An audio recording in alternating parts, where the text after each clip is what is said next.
দরজাটা খোলা থাকবে। হুম, কিন্তু বাইরে তো। সবাই ঘুমিয়ে গেছে।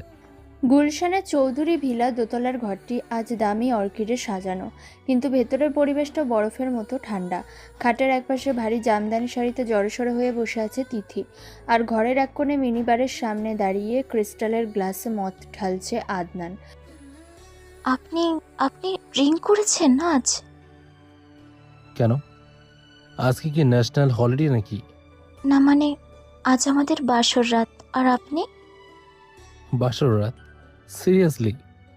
আদনানের এমন শীতল দৃষ্টির সামনে তিথি একটু গুটিয়ে গেল, কিন্তু চোখ সরালো না।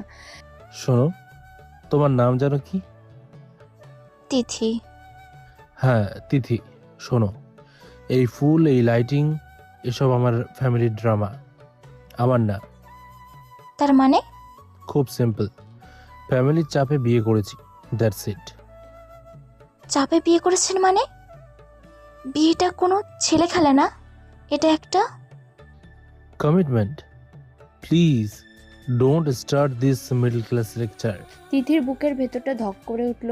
সে দুহাত দিয়ে শাড়ির আঁচলটা শক্ত করে চেপে ধরল। লেকচার দিচ্ছি না। দুজন মানুষ যখন একটা সম্পর্কে জড়ায়। আমরা কোনো সম্পর্কে জড়াইনি Tithi, we are just sharing a room. তাহলে বিয়েটা করলেন কেন? আমাকে আগে বললেই তো।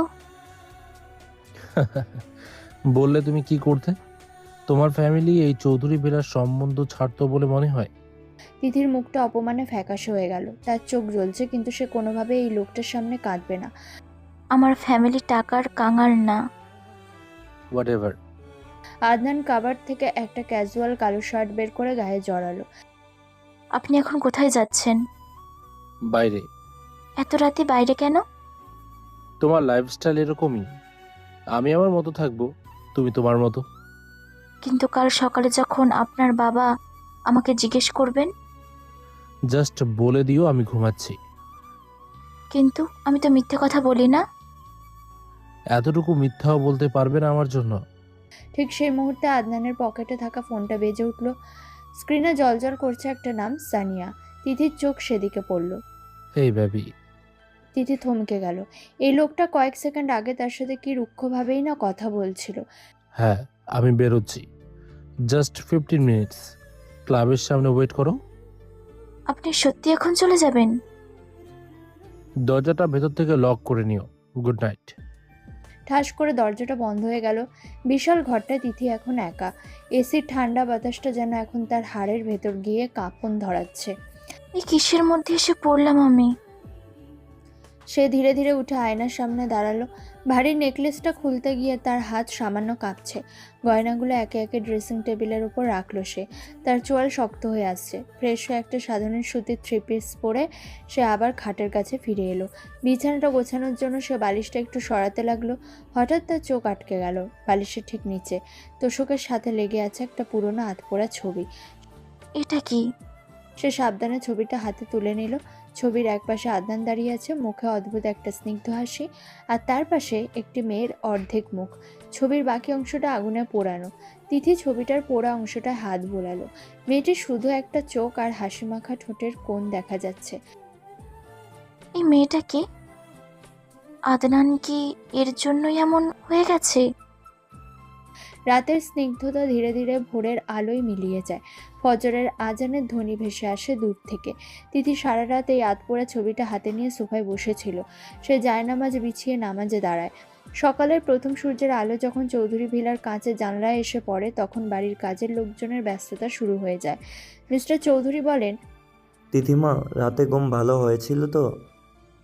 জি জি বাবা, ভালো। সকাল ঠিক 10টা। ডাইনিং টেবিলের এক মাথায় বসে আছেন মিস্টার চৌধুরী। তার চোখের দৃষ্টি অত্যন্ত তীক্ষ্ণ। আদনান কোথায়? ও কি এখনো ঘুমাচ্ছে? আসলে উনি। কি হয়েছে? শরীর খারাপ? জি মানে হ্যাঁ, কাল রাতে ওনার একটু। ঠিক সেই মুহূর্তে সদর দরজা খোলার একটা ভারী শব্দ হলো। আদনান টলতে টলতে ভেতরে ঢুকছে। তার চুল উস্কো খুস্কো, সাদা শার্টের কলারে স্পষ্ট একটা গাঢ় লাল লিপস্টিকের দাগ। আদনান? আরে, আপনি উঠে এসেছেন কেন? কি কি বলছো? একদম চুপচাপ দাঁড়িয়ে থাকুন। তিথি আদনানের শরীরটা নিজের দিকে একটু ঘুরিয়ে নিল, যাতে মিস্টার চৌধুরী কলারের দাগটা দেখতে না পান। বাবা, ওনার জ্বরটা মনে হয় আবার বেড়েছে। দেখুন না কেমন কাঁপছে। কাঁপছে, কিন্তু আমি তো অন্য কিছুর গন্ধ পাচ্ছি। ওষুধ? আমি রাতে একটা সিরাপ দিয়েছিলাম, ওটার গন্ধ। খুব উটকো। আমি ওনাকে রুমে নিয়ে যাচ্ছি। ছাড়ো আমাকে, আমার জ্বর হয়নি। একদম চুপ থাকুন। তিনি প্রায় জোর করেই তাকে টেনে সিঁড়ির দিকে নিয়ে গেল। দোতলায় নিজেদের ঘরের দরজাটা বন্ধ করে এসে আদনানকে ছেড়ে দিল। আদনান টাল সামলাতে না পেরে সোফায় ধপ করে বসে পড়ল। What the hell was that? টানছিলে কেন আমাকে? আপনার নিজের কোনো সেন্স নেই? কাল সারা রাত বাইরে ফুর্তি করে এখন বাড়ি এসেছেন। নিজের সম্মান না থাকুক, বাবার সম্মানটা তো রাখবেন নাকি? ডোন্ট শাউট, মাথা ব্যথা করছে। আদনান চোখ তুলে তিথির দিকে তাকালো। তার ঘোলাটে চোখে এক অদ্ভুত তাজ ছিল। বাবার সম্মান? তুমি আমার বাবাকে কতটুকু চেনো? যতটুকু চিনি, একজন বয়স্ক মানুষকে এভাবে কষ্ট দেওয়াটা অমানুষের কাজ। মানুষ?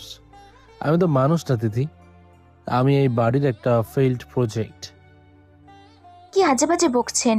আর আপনার শার্টে ওটা কি? তিথি হাত বাড়িয়ে আদনানের কলারের দিকটা ইশারা করলো। ওহ দিস, এটা নাতাশার লিপস্টিক, আর maybe Sania, I don't remember. তিথির বুকের ভেতরটা এক মুহূর্তের জন্য শূন্য হয়ে গেল। একটা মেয়ে বিয়ের পরদিন সকালে তার স্বামীর শার্টে অন্য মেয়ের লিপস্টিকের দাগ দেখছে, অথচ স্বামীটার মধ্যে কোনো অনুশোচনা নেই। আপনার কি এতটুকু লজ্জা করে না? লজ্জা? আমার সামনে এই মিডল ক্লাস লেকচার দিও না দিদি, আমার লাইফস্টাইল এরকমই। You have to deal with it. আমি কেন ডিল করব? আমি কি আপনার এসব নোংরামির পার্ট হতে এসেছি? তাহলে চলে যাও, দরজা খোলা আছে। তিনি কয়েক কদম পিছিয়ে গেল। তার চোখ দিয়ে এবার সত্যি সত্যি পানি আসার উপক্রম হলো, কিন্তু সে ঠোঁট কামড়ে ধরে নিজেকে আটকালো। আমি এত সহজে হার মানার মেয়ে নই আদনান সাহেব। Good luck with that. Adnan সোফাতেই চোখ বন্ধ করে ফেলল। কয়েক মিনিটের মধ্যে সে গভীর ঘুমে তলিয়ে গেল। তিথি সেখানে দাঁড়িয়ে রইল। সে আদনানের কলারের সেই গাঢ় লাল দাগটার দিকে তাকিয়ে আছে। তার চোখে এখন আর কোনো জল নেই, বরং এক ধরনের জেদ কাজ করছে। হঠাৎ বিছানার ওপর রাখা আদনানের ফোনটা ভাইব্রেট করে উঠল। স্ক্রিনে একটা আননোন নাম্বার থেকে মেসেজ এসেছে। লক স্ক্রিনে মেসেজটা পড়া যাচ্ছে। তিথি মেসেজটা পড়ল, তার ভুরু কুঁচকে গেল। দেখি তো মেসেজে কি লেখা। তুমি কি নতুন বউকে তোমার পুরনো অভ্যাসের কথা বলেছ, নাকি এমের মতো একেও অন্ধকারে রেখেছ? তিথির হাত থেকে ফোনটা প্রায় পড়েই যাচ্ছিল। এম? কাল রাতে সেই ছবিটা, তার মানে ওই মেয়েটার নাম এম দিয়ে শুরু হয়। সে ঘুরে ঘুমন্ত আদনানের দিকে তাকালো। এই লোকটার ভেতরে এত অন্ধকার লুকিয়ে আছে যা সে কল্পনাও করতে পারছে না, কিন্তু তিথি বুঝতে পারছে এই অন্ধকার থেকে বের হওয়ার পথ তাকে খুঁজতেই হবে। দর্শক, আশা করি আজকের গল্পের নায়ক নায়িকার পরিচয় আর দিতে হবে না। এতক্ষণে সব বুঝে গেছেন, আর সামনে আরও বুঝতে পারবেন। বিয়ের পর দেখতে দেখতে কেটে গেছে 2 সপ্তাহ। এই 14 দিনে চৌধুরী ভিলার ছাদ আর দেয়ালগুলো ছাড়া আর কেউ জানে না তিথির একাকিত্বের কথা। আদনান প্রতিদিন গভীর রাতে ফেরে, মদের গন্ধে ঘর ভারী হয়ে ওঠে, কিন্তু তিথি কোনো অভিযোগ করে না। আজ সন্ধ্যার পর থেকে আদনানের ফোন বন্ধ। রাত 11টার দিকে হঠাৎ তিথির কাজিন ফাহিমের ফোন আসে তিথির কাছে। ফাহিম কথায় কথায় জানিয়ে দেয় যে আদনান শহরের একটি নামি দামি নাইট ক্লাবে আছে এবং অবস্থা খুব একটা সুবিধার নয়। ক্লাবের ভেতরে কান ফাটানো মিউজিক আর নিয়ন আলোর ছড়াছড়ি, চারদিকে ধোঁয়ার কুণ্ডলি আর অ্যালকোহলের কড়া গন্ধ। সাধারণ একটা সালোয়ার কামিজ পরা তিথি ভিড় ঠেলে ভেতরে ঢুকলো। ভিড়ের ঠিক মাঝখানে আদনানকে দেখা গেল, তার হাতে মদের গ্লাস, আর তার সাথে অত্যন্ত ঘনিষ্ঠ হয়ে নাচছে ছোট পোশাক পরা একটি মেয়ে, নাতাশা। তিথি সোজা তাদের সামনে গিয়ে দাঁড়ালো। সে আদনানের হাতটা ধরে একটু টান দিল। রাত অনেক হয়েছে, এবার বাড়ি চলুন। হোয়াট? তুমি? Are you out for your mind? তুমি এখানে কি করছো? আমি আপনাকে নিতে এসেছি। আপনার বাবা ড্রয়িং রুমে বসে আছেন, উনি আপনার জন্য ওয়েট করছেন। ওনার প্রেশার হাই, আর আপনি এখানে? Don't bring my father into this. কে বলেছে তোমাকে এখানে আসতে? এটা কোনো ফ্যামিলি ড্রয়িং রুম না তিথি, যে তুমি যখন তখন চলে আসবে। Just get lost from here. আমি একা যাব না। আপনি এই অবস্থায় ড্রাইভ করতে পারবেন না। তাছাড়া আপনার বন্ধুরাও আপনাকে ছেড়ে চলে গেছে। তাই আমি আমার ড্রাইভার আছে।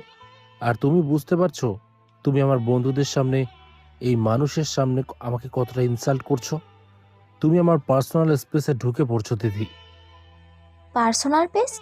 যে মানুষটা নিজের সম্মান নিজেই রাস্তায় নিলামে তুলে দেয়, তাকে আমি নতুন করে ইনসাল্ট করব কিভাবে?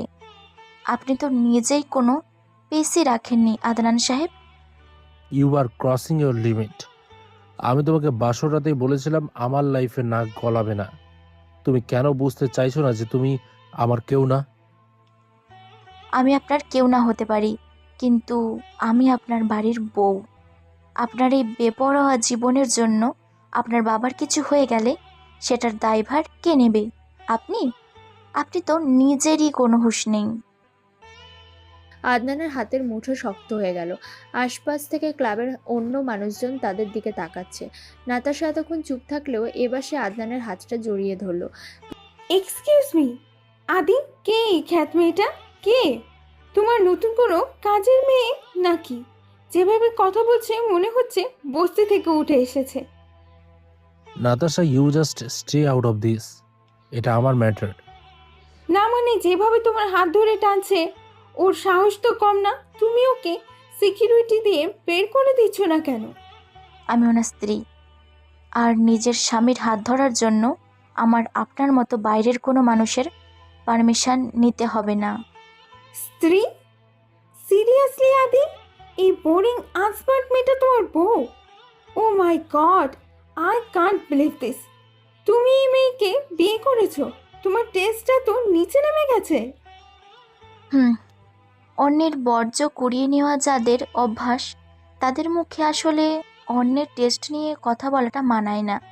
আর হ্যাঁ, আমি আনস্মার্ট হতে পারি, কিন্তু অন্যের টাকায় মদ খেয়ে ক্লাবে পড়ে থাকার মতো সস্তা আমি নই।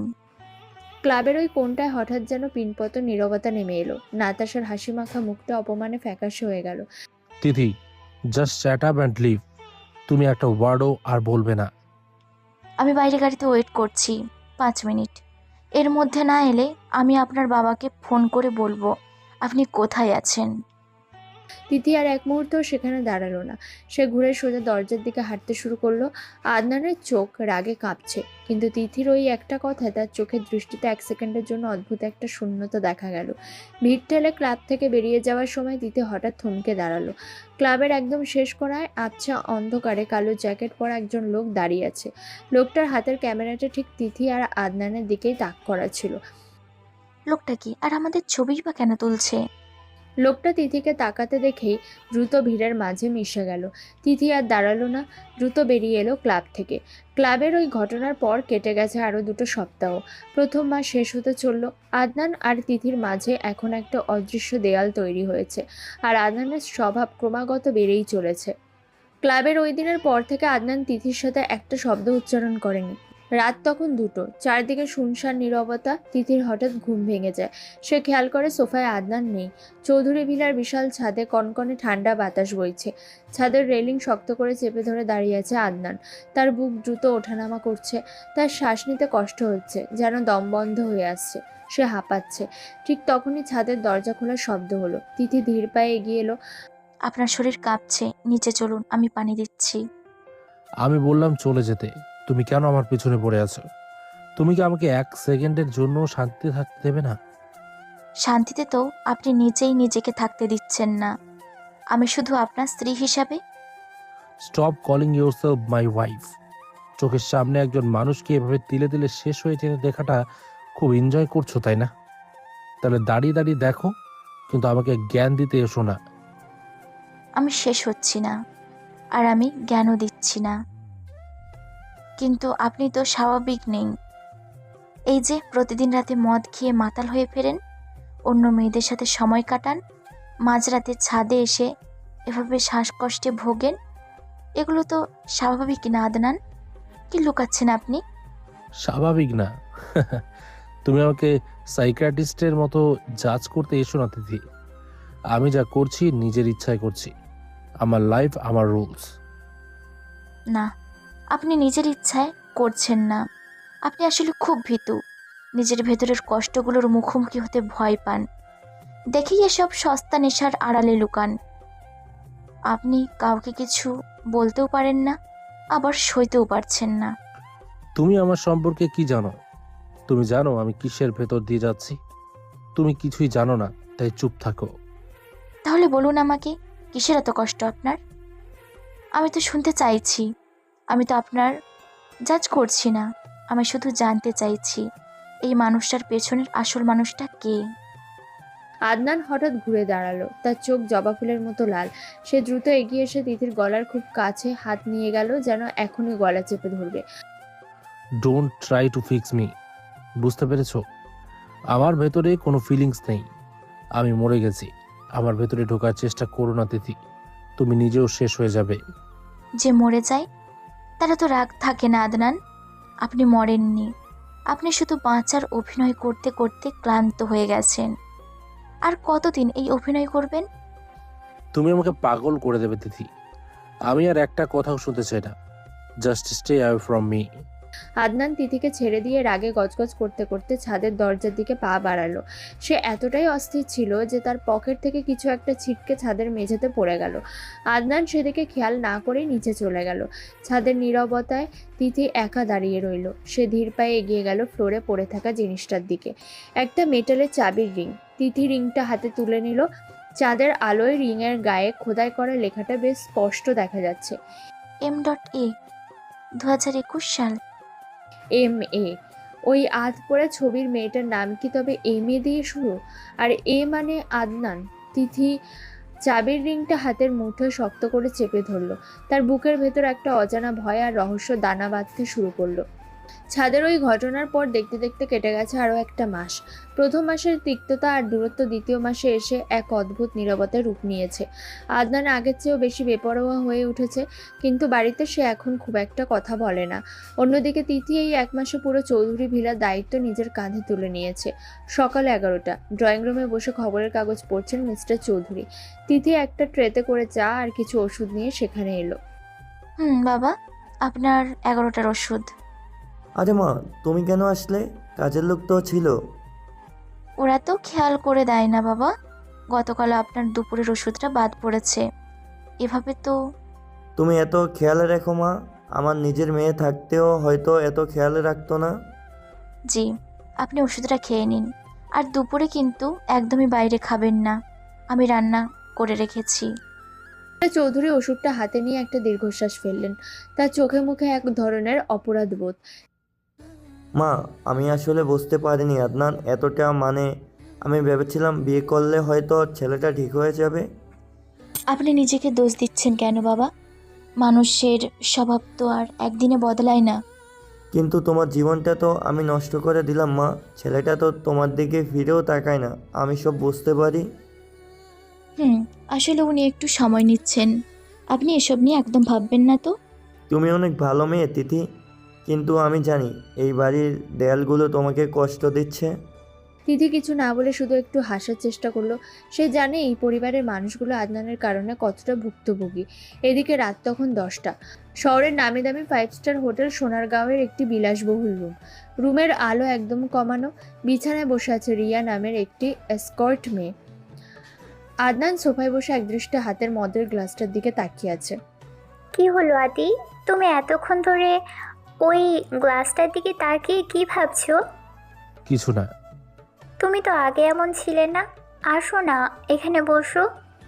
রিয়া উঠে এসে আদনানের পাশে বসার চেষ্টা করলো। সে আদনানের শার্টের বোতামে হাত দিতেই আদনান হঠাৎ ছিটকে সরে গেল। Don't touch me. কি হলো? আমি কি কিছু ভুল? আমি বললাম আমাকে ছোবে না। Just stay away. আদনানের বুকের ভেতর একটা অদ্ভুত শূন্যতা কাজ করছে। তার বারবার মনে পড়ছে ছাদের ওপর দাঁড়িয়ে থাকা তিথির সেই শান্ত চোখের চাহনি। তিথির বলা কথাগুলো তার কানের কাছে বাজছে। আপনি আসলে খুব ভীতু, নিজের ভেতরের কষ্টগুলোর মুখোমুখি হতে ভয় পান। আদি, তুমি কি অসুস্থ ফিল করছো? আমি কি? জাস্ট গেট ড্রেসড আর চলে যাও এখান থেকে। মানে কি? তুমি আমাকে পে করেছো পুরো রাতের জন্য, আর এখন বলছো? আমি যা বলেছি তাই করো। আমার ভালো লাগছে না। কিন্তু আমি তো কিছুই করলাম না, তুমি হঠাৎ করে এমন বিহেভ করছো কেন? কারণ আমার দম বন্ধ হয়ে আসছে। এই সব কিছু, এই ফেক লাইভ, এই অ্যালকোহল, তোমরা, everything is just disgusting. Adnan রাগে কাঁপতে কাঁপতে হাতের ক্রিস্টালের গ্লাসটা সজোরে ছুঁড়ে মারল সামনের বড় আয়নাটার দিকে। বিকট শব্দে আয়নাটা ভেঙে টুকরো টুকরো হয়ে মেঝেতে ছড়িয়ে পড়ল। রিয়া ভয়ে চিৎকার করে উঠল। Are you crazy? তুমি তো পুরোই সাইকো হয়ে গেছো। হ্যাঁ, আমি সাইকো। এবার যাও এখান থেকে, জাস্ট লিভ। রিয়ার এক মুহূর্তও দেরি করলো না। সে দ্রুত নিজের ব্যাগটা গুছিয়ে নিয়ে দরজার দিকে এগিয়ে গেল। দরজা খোলার ঠিক আগ মুহূর্তে রিয়া হঠাৎ থমকে দাঁড়ালো। সে ঘুরে আদনানের দিকে তাকালো। কাল রাতে বনানীর ক্লাবের বাইরে এক লোক আমাকে অনেকগুলো টাকা দিয়ে তোমার ব্যাপারে খোঁজ নিয়েছিল। কিসের খোঁজ? তুমি কোথায় যাও, কার কার সাথে মেশো, এসব। লোকটার গায়ে একটা কালো জ্যাকেট ছিল। কোনো সস্তা রিপোর্টার হবে হয়তো। তুমি যাও। লোকটাকে রিপোর্টার মনে হয়নি আদি, বি কেয়ারফুল। রিয়া বেরিয়ে গেল। ভাঙা আয়নার টুকরোগুলোর দিকে তাকিয়ে আদনান সোফায় ধপ করে বসে পড়ল। তার মাথাটা ছিঁড়ে যাচ্ছে। এই ঘটনার পর কেটে গেছে আরও কয়েকটা সপ্তাহ। চৌধুরী ভিলায় আজ বেশ বড় একটা পারিবারিক গেট টুগেদার। মিস্টার চৌধুরীর বড় বোন অর্থাৎ আদনানের ফুপি এবং অন্যান্য আত্মীয়রা এসেছেন। পুরো বাড়ি আলো দিয়ে সাজানো। ড্রয়িং রুমে আত্মীয়দের বেশ ভিড়, কিন্তু সবার চোখ খুঁজছে একজনকে, আদনান। বৌমা, বলি আদনান কোথায়? বাড়ির একমাত্র ছেলের তো কোনো খোঁজই দেখছি না। ফুপি, ওনার তো অফিসে একটা ইম্পর্ট্যান্ট মিটিং চলছে, আসতে একটু দেরি হবে। রাত 9টায় কিসের মিটিং মা? নাকি বউয়ের সাথে বনিবনা হচ্ছে না বলে ছেলে আমার বাইরে বাইরে ঘুরছে? ড্রয়িং রুমের বাকি আত্মীয়রা মুখ চাওয়াচাওয়ি করতে লাগলো। তিথি বুঝতে পারছে সবাই তাকেই দোষ দিচ্ছে। বনিবনা হবে না কেন ফুপি? ওনার নতুন প্রজেক্টেড কাজ চলছে তো, তাই একটু প্রেসারে আছেন। আমি তো ওনাকে নিজেই বললাম কাজ শেষ করে আসতে। তা আধুনিক যুগের বউ তোমরা, স্বামীদের তো আর চোখে চোখে রাখতে পারো না। আমাদের যুগে তো স্বামীরা সন্ধ্যার পর বাড়ির বাইরে পা দেওয়ার সাহস পেত না। আসলে ফুপি, জোর করে তো আর কাউকে আটকে রাখা যায় না। সম্পর্ক তো বিশ্বাসের ওপর চলে, পাহারাদারির ওপর না। তিথির এমন বুদ্ধিমত্তাপূর্ণ জবাবে ফুপি আর কিছু বলার সুযোগ পেলেন না। তিনি মুখ বাঁকিয়ে অন্যদিকে চলে গেলেন। রাত গভীর হচ্ছে। আত্মীয়রা সবাই একে একে খেয়ে দিয়ে নিজেদের রুমে চলে গেছে। ঘড়িতে তখন রাত 11টা। সদর দরজা খোলার শব্দ হলো। তিথি দ্রুত সিঁড়ি দিয়ে নিচে নেমে এলো। আদনান টলতে টলতে ভেতরে ঢুকছে। আজ সে এতটাই মাতাল যে নিজের পায়ে ঠিকমতো দাঁড়াতেও পারছে না। আসতে, বাবা শুনতে পাবেন। কে? কে শুনতে পাবে? I don't care. উফ, প্লিজ একটু সোজা হয়ে হাঁটুন, আমি ধরছি আপনাকে। তিথি আদনানের একটা হাত নিজের কাঁধের ওপর দিয়ে নিয়ে তাকে প্রায় টেনে টেনে দোতলায় নিয়ে এলো। বেডরুমে ঢুকে আদনানকে বিছানায় শুইয়ে দিতেই আদনান উপুর হয়ে পড়ে গেল। সে ঘোরের মধ্যে প্রলাপ বকছে। সব সব ফেক। কেউ আমাকে বোঝে না। আপনি একটু সোজা হয়ে বসুন, আমি আপনার জুতোটা খুলে দেই। তিথি নিচু হয়ে আদনানের পায়ের জুতো আর মোজা খুলে দিল। এরপর বাথরুম থেকে একটা তোয়ালে ভিজিয়ে এনে আদনানের মুখের ঘাম মুছে দিতে লাগলো। তুমি কে? আমি তিথি, আপনার মুখটা মুছে দিচ্ছি। একটু শান্ত হয়ে শুয়ে থাকুন। তিথি, তুমি আমাকে জাজ করছো না? আমি কাউকে জাজ করার কে? আপনি অনেক টায়ার্ড, ঘুমিয়ে পড়ুন। তিথি যখন তোয়ালেটে রাখতে যাবে ঠিক তখনই আদনান হঠাৎ করে তিথির ডান হাতটা শক্ত করে চেপে ধরলো। তিথি চমকে উঠে আদনানের দিকে তাকালো। আদনানের চোখ বন্ধ, কিন্তু তার গাল বেয়ে পানি পড়ছে। আমাকে ছেড়ে যাস না প্লিজ। সবাই আমাকে ছেড়ে চলে যায়, তুই যাস না। তিথির বুকের ভেতরটা যেন কেউ মুচড়ে দিল। এই বেপরোয়া অহংকারী মানুষটার ভেতরে এত অসহায়ত্ব লুকিয়ে আছে। আমি তো কোথাও যাচ্ছি না, আমি এখানেই আছি। তুই জানিস আমি কতটা একা। আমার দম বন্ধ হয়ে আসে। আমি জানি, আমি বুঝতে পারছি। আপনি একটু ঘুমানোর চেষ্টা করুন, সব ঠিক হয়ে যাবে। আদনান তিথির হাতটা নিজের বুকের কাছে টেনে নিল। তিথির মনে হলো হয়তো এই প্রথম আদনান তার ভেতরের দেয়ালটা ভাঙার চেষ্টা করছে। হয়তো এই মানুষটাকে সত্যি সত্যি ঠিক করা সম্ভব। আমি আর পারছিলাম না। I am so sorry. ঠিক আছে, আপনাকে আর কিছু বলতে হবে না। Maisha, I am sorry. তিথির পুরো শরীর যেন বরফ হয়ে গেল। তার হাতটা আদনানের বুকের ওপর স্থির হয়ে আছে। কি কি বললেন? মাইশা, আমাকে মাফ করে দিস। তিথি ধীরে ধীরে নিজের হাতটা ছাড়িয়ে নিল। তার মাথার ভেতর যেন বাজ পড়ছে। মায়েশা, এ মেয়ে, ওই আতপোড়া ছবির মেয়েটা, চাবির রিংয়ের সেই নামটা। মায়েশা কে? কে এই মেয়েটা যার জন্য আপনি আমাকেও দেখতে পান না? আদনান তখন গভীর ঘুমে তলিয়ে গেছে, কিন্তু তিথির চোখের ঘুম আজীবনের জন্য হারাম হয়ে গেল। এই মায়েশা নামের রহস্যটা তাকে কুড়ে কুড়ে খেতে শুরু করলো। মায়েশা নামটা শোনার পর থেকে তিথির মাথার ভেতর হাজারটা প্রশ্নের ঝড় বইছে, কিন্তু সে আদনানকে কিছু বুঝতে দেয় না। ওই রাতের পর কেটে গেছে আরও কয়েকটা দিন। একদিন দুপুর 1টা, মিস্টার চৌধুরীর জোড়াজুড়িতে আজ আদনানের অফিসের লাঞ্চ নিয়ে এসেছে তিথি। আদনানের কেবিনের কাঁচের দরজাটা সামান্য ভেজানো ছিল। তিথি হাতল ধরে ধাক্কা দিতে ভেতরে যা দেখলো তার জন্য সে মোটেও প্রস্তুত ছিল না।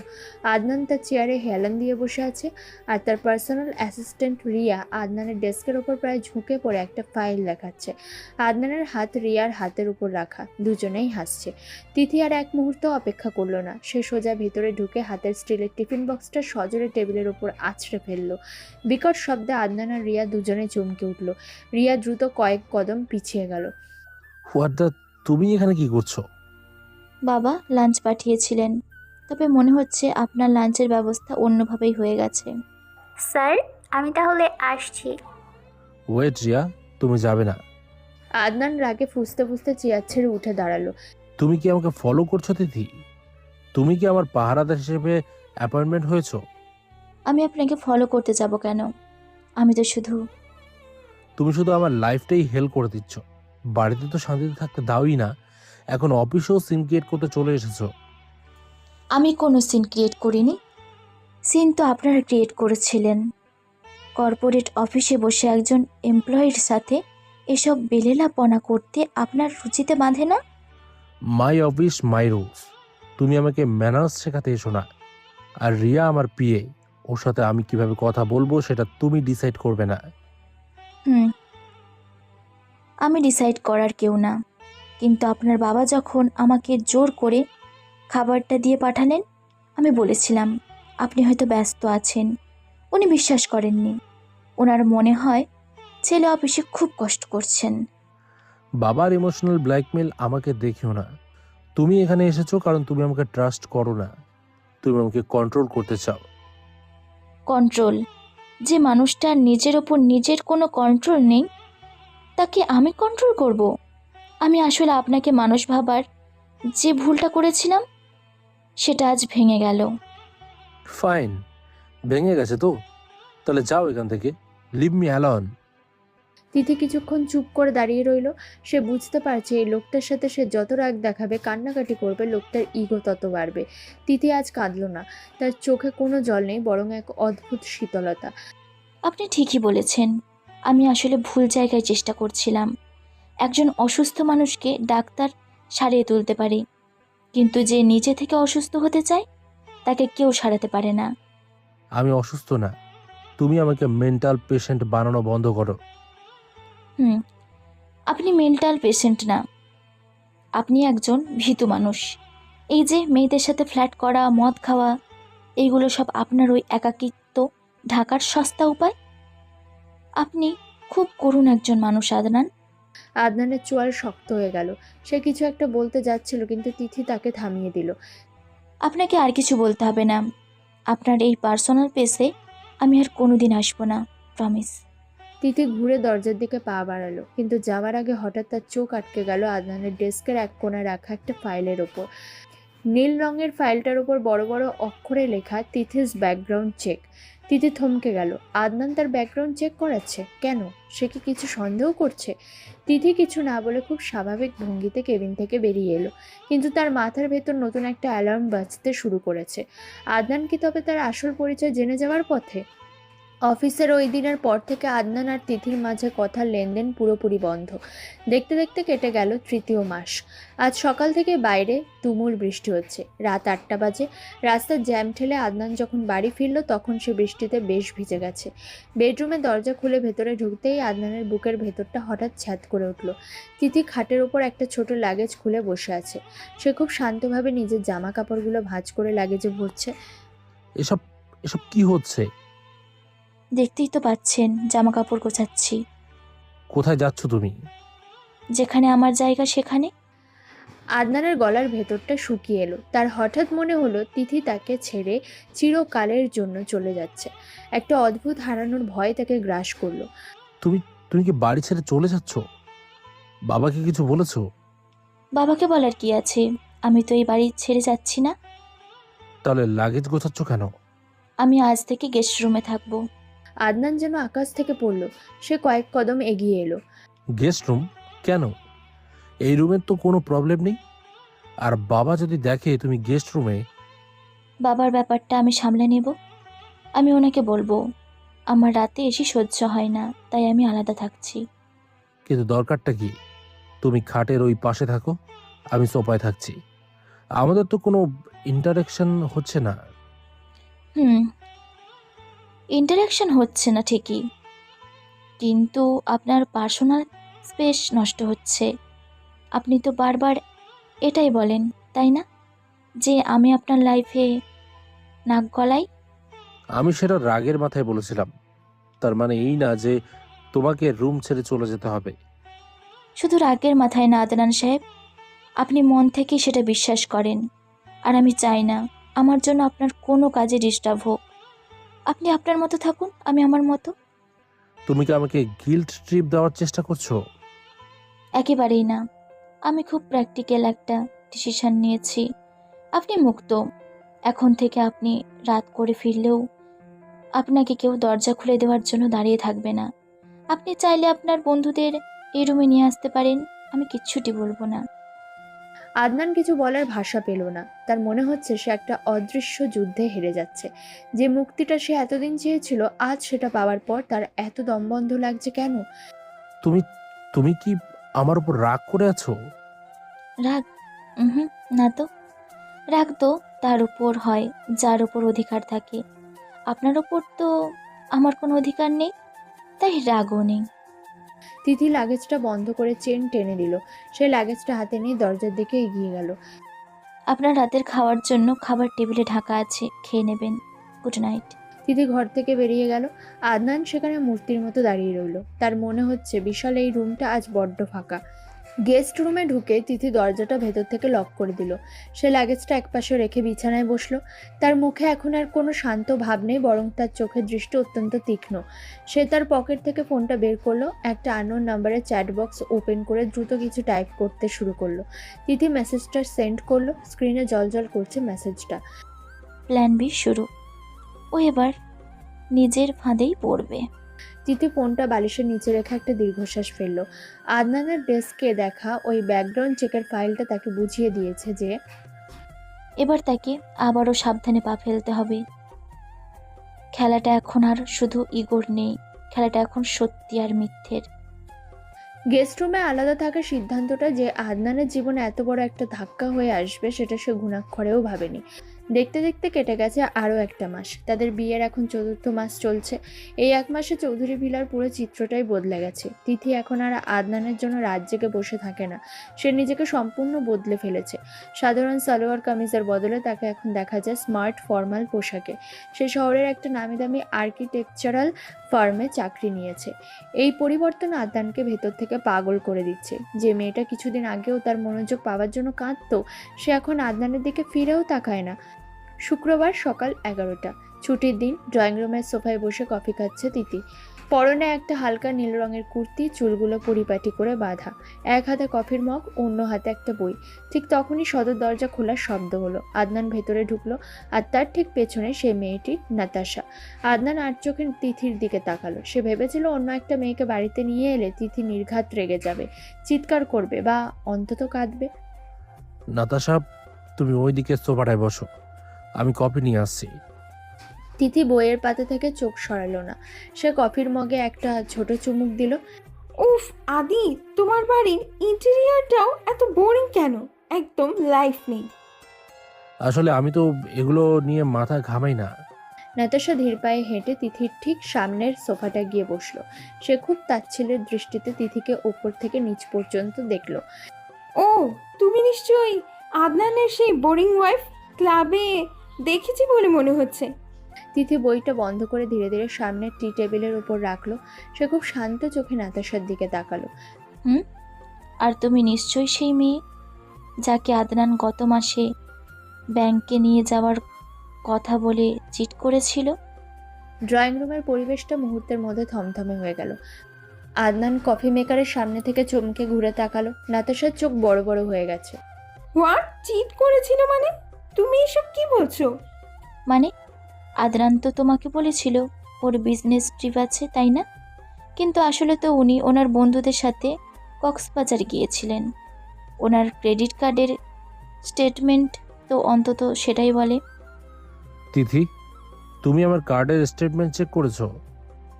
আমি চেক করতে যাব কেন? আপনার বাবা যখন মাস শেষে বিল পে করেন তখন ফাইলটা তো আমার হাত দিয়েই যায়। আদি, এই মেয়েটা কি বলছে এসব? তুমি আমাকে মিথ্যা বলেছিলে? Natasha, just chill. ও ইচ্ছে করে এসব বলছে।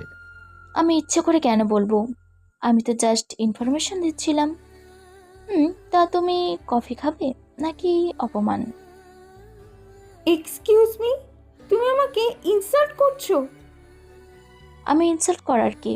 যে মানুষটা তোমাকে একটা সস্তা ট্রিপের জন্য মিথ্যে বলে তার কাছে তোমার ভ্যালু কতটুকু সেটা তো তুমি নিজেই বুঝতে পারছো। এখানে আমার ইনসাল্ট করার তো কিছু নেই। তুমি নিজেকে কি ভাবো? আদি আমাকে ভালোবাসে। ও আমাকে নিজে ওর বাড়িতে নিয়ে এসেছে আজ। উনি তোমাকে ভালোবাসে না, উনি তোমাকে এখানে নিয়ে এসেছে শুধু আমাকে জেলাস করার জন্য।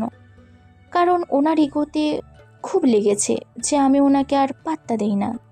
শাট আপ তিথি, তুমি লিমিট ক্রস করছো। লিমিট তো আপনি ক্রস করছেন আদনান সাহেব। নিজের ইগো স্যাটিসফাই করার জন্য বাইরের একটা মেয়েকে ড্রয়িং রুমে এনে বসিয়েছেন। এটা চৌধুরী ভিলা, কোনো সস্তা ক্লাব না। আদি, আমি কিন্তু আর 1 মিনিটও এই আনকালচার মেয়ের সামনে বসে থাকবো না। তুমিও কি কিছু বলছো না কেন? নাতাশা, তুমি প্লিজ একটু শান্ত হও। আমি ডোন্ট টাচ মি। তুমি একটা লায়ার, আর তোমার এই ক্যাট বউয়ের সাথে তুমিই থাকো। নাতাশার আগে ফুসতে ফুসতে নিজের ব্যাগটা তুলে নিল। সে হনহন করে সদর দরজার দিকে এগিয়ে গেল। আদনানের পুরো প্ল্যানটাই ফ্লপ হয়ে গেল। নাতাশা শোনো। নাতাশা দরজার কাছে গিয়ে হঠাৎ থমকে দাঁড়ালো। সে ঘুরে আদনানের খুব কাছে এসে দাঁড়ালো। তোর বউ সাধারণ মেয়ে না আদি। তুই ওকে যতটা বোকা ভাবিস ও ততটাও বোকা না। মানে? আমি যখন ওয়াশরুমে যাচ্ছিলাম দেখলাম ওর গেস্ট রুমের দরজা খোলা, ওর ল্যাপটপটা অন ছিল। আমি তোর পুরানো কেস ফাইল দেখেছি ওর স্ক্রিনে। কিসের কেস ফাইল? তোর ওই পুরানো অ্যাক্সিডেন্টের ফাইল। এই মেয়ে তোর পিছনে লেগেছে আদি। Be careful. নাতাশা আর এক মুহূর্তও দাঁড়ালো না, সজোরে দরজা টেনে বেরিয়ে গেল। আদনান স্তব্ধ হয়ে দাঁড়িয়ে রইল। তার মাথার ভেতর নাতাশার কথাগুলো ঘুরপাক খাচ্ছে। তিথি তার পুরনো কেস ফাইল ঘাটছে কেন? সে ধীরে ধীরে ঘুরে তিথির দিকে তাকালো। তিথি তখন খুব স্বাভাবিক ভঙ্গিতে আবার নিজের বইটা খুলে পড়তে শুরু করেছে, যেন কিছুই হয়নি। ড্রয়িং রুমের ওই ঘটনার পর কেটে গেছে আরও কয়েকটা দিন। আদনান এখন তিথিকে নিয়ে রীতিমতো কনফিউজড। আদনানের আজ ধুম জ্বর, সারা রাত সে জ্বরে ভুগেছে। সকাল 8টা, তিথি অফিসে যাওয়ার জন্য রেডি হচ্ছে। আদনান আশা করেছিল তিথি অন্তত একবার তার ঘরে আসবে, আগের মতো মাথায় জলপট্টি দেবে, কিন্তু তিথি আসেনি। আদনান তার পুরুষালী ইগো নিয়ে আর বিছানায় শুয়ে থাকতে পারল না। সে গায়ে একটা চাদর জড়িয়ে ধীর পায়ে ডাইনিং স্পেসে এসে বসলো। তিথি তখন টেবিলে বসে ব্রেড আর জ্যাম খাচ্ছে। তার এক হাতে ফোন, সে ইমেল চেক করছে। আদনান ইচ্ছে করে গলা খাঁকারি দিল, তারপর বেশ জোরে জোরে কাশতে শুরু করলো। উফ, গলাটা একদম শুকিয়ে গেছে। তিথি ফোন থেকে চোখ না সরিয়েই পানির জগটা আদনানের দিকে একটু এগিয়ে দিল। আমার মনে হয় খুব জ্বর এসেছে, সারা রাত ঘুমাতে পারিনি। ওষুধ খেয়ে নিন। মাথাটা ছিঁড়ে যাচ্ছে। তুমি তুমি কি একটু দেখবে জ্বরটা কত? আদনান করুণ মুখ করে তিথির দিকে তাকালো। তার ভেতরে এখন আর সেই অহংকারী প্লেবয় সত্তা নেই। সে এখন রীতিমতো একজন অবহেলিত স্বামীর মতো অ্যাটেনশন চাইছে। তিথি ইমেল চেক করা শেষ করে ফোনটা ব্যাগে ঢোকালো, তারপর নিজের ব্যাগ থেকে একটা প্যারাসিটামলের পাতা বের করলো। সে একটা ওষুধ ছিঁড়ে আদনানের ঠিক সামনের প্লেটটার উপর রাখলো। জ্বর হলে ওষুধ খাবেন, নাটক করলে জ্বর কমবে না। নাটক? আমি নাটক করছি? আমার গা পুড়ে যাচ্ছে তিথি। আমি ডাক্তার না আদনান সাহেব। আপনার গা পুড়ে গেলে আপনি হসপিটালে যান, আমি অফিসে যাচ্ছি। তুমি এত সেলফিশ কিভাবে হতে পারো? একটা মানুষ তোমার সামনে অসুস্থ হয়ে বসে আছে, আর তুমি? সেলফিস? আপনি যখন রাত 3টায় মাতাল হয়ে বাড়ি ফিরতেন, তখন আমি আপনার জুতো খুলে দিতাম। তখন আপনি আমাকে কি বলেছিলেন মনে আছে? বলেছিলেন আমি যেন আপনার পার্সোনাল স্পেসে নাক না গলাই। সেটা তো আমি। আমি এখন সেটাই করছি। আপনার স্পেসে আমি নেই। আপনি আপনার মতো জ্বর নিয়ে থাকুন, আমি আমার কাজ নিয়ে থাকি। তিথি আর এক সেকেন্ডও দাঁড়ালো না। সে নিজের ব্যাগটা কাঁধে নিয়ে সোজা সদর দরজা দিয়ে বেরিয়ে গেল। আদনান রাগে কাঁপতে কাঁপতে হাতের কাছে থাকা সোফার কুশনটা সজোরে ফ্লোরে ছুঁড়ে মারল। Damn it! তার ভেতরে প্রচণ্ড ফ্রাস্ট্রেশন কাজ করছে। সে বুঝতে পারছে না এই মেয়েটার সাথে সে কীভাবে ডিল করবে।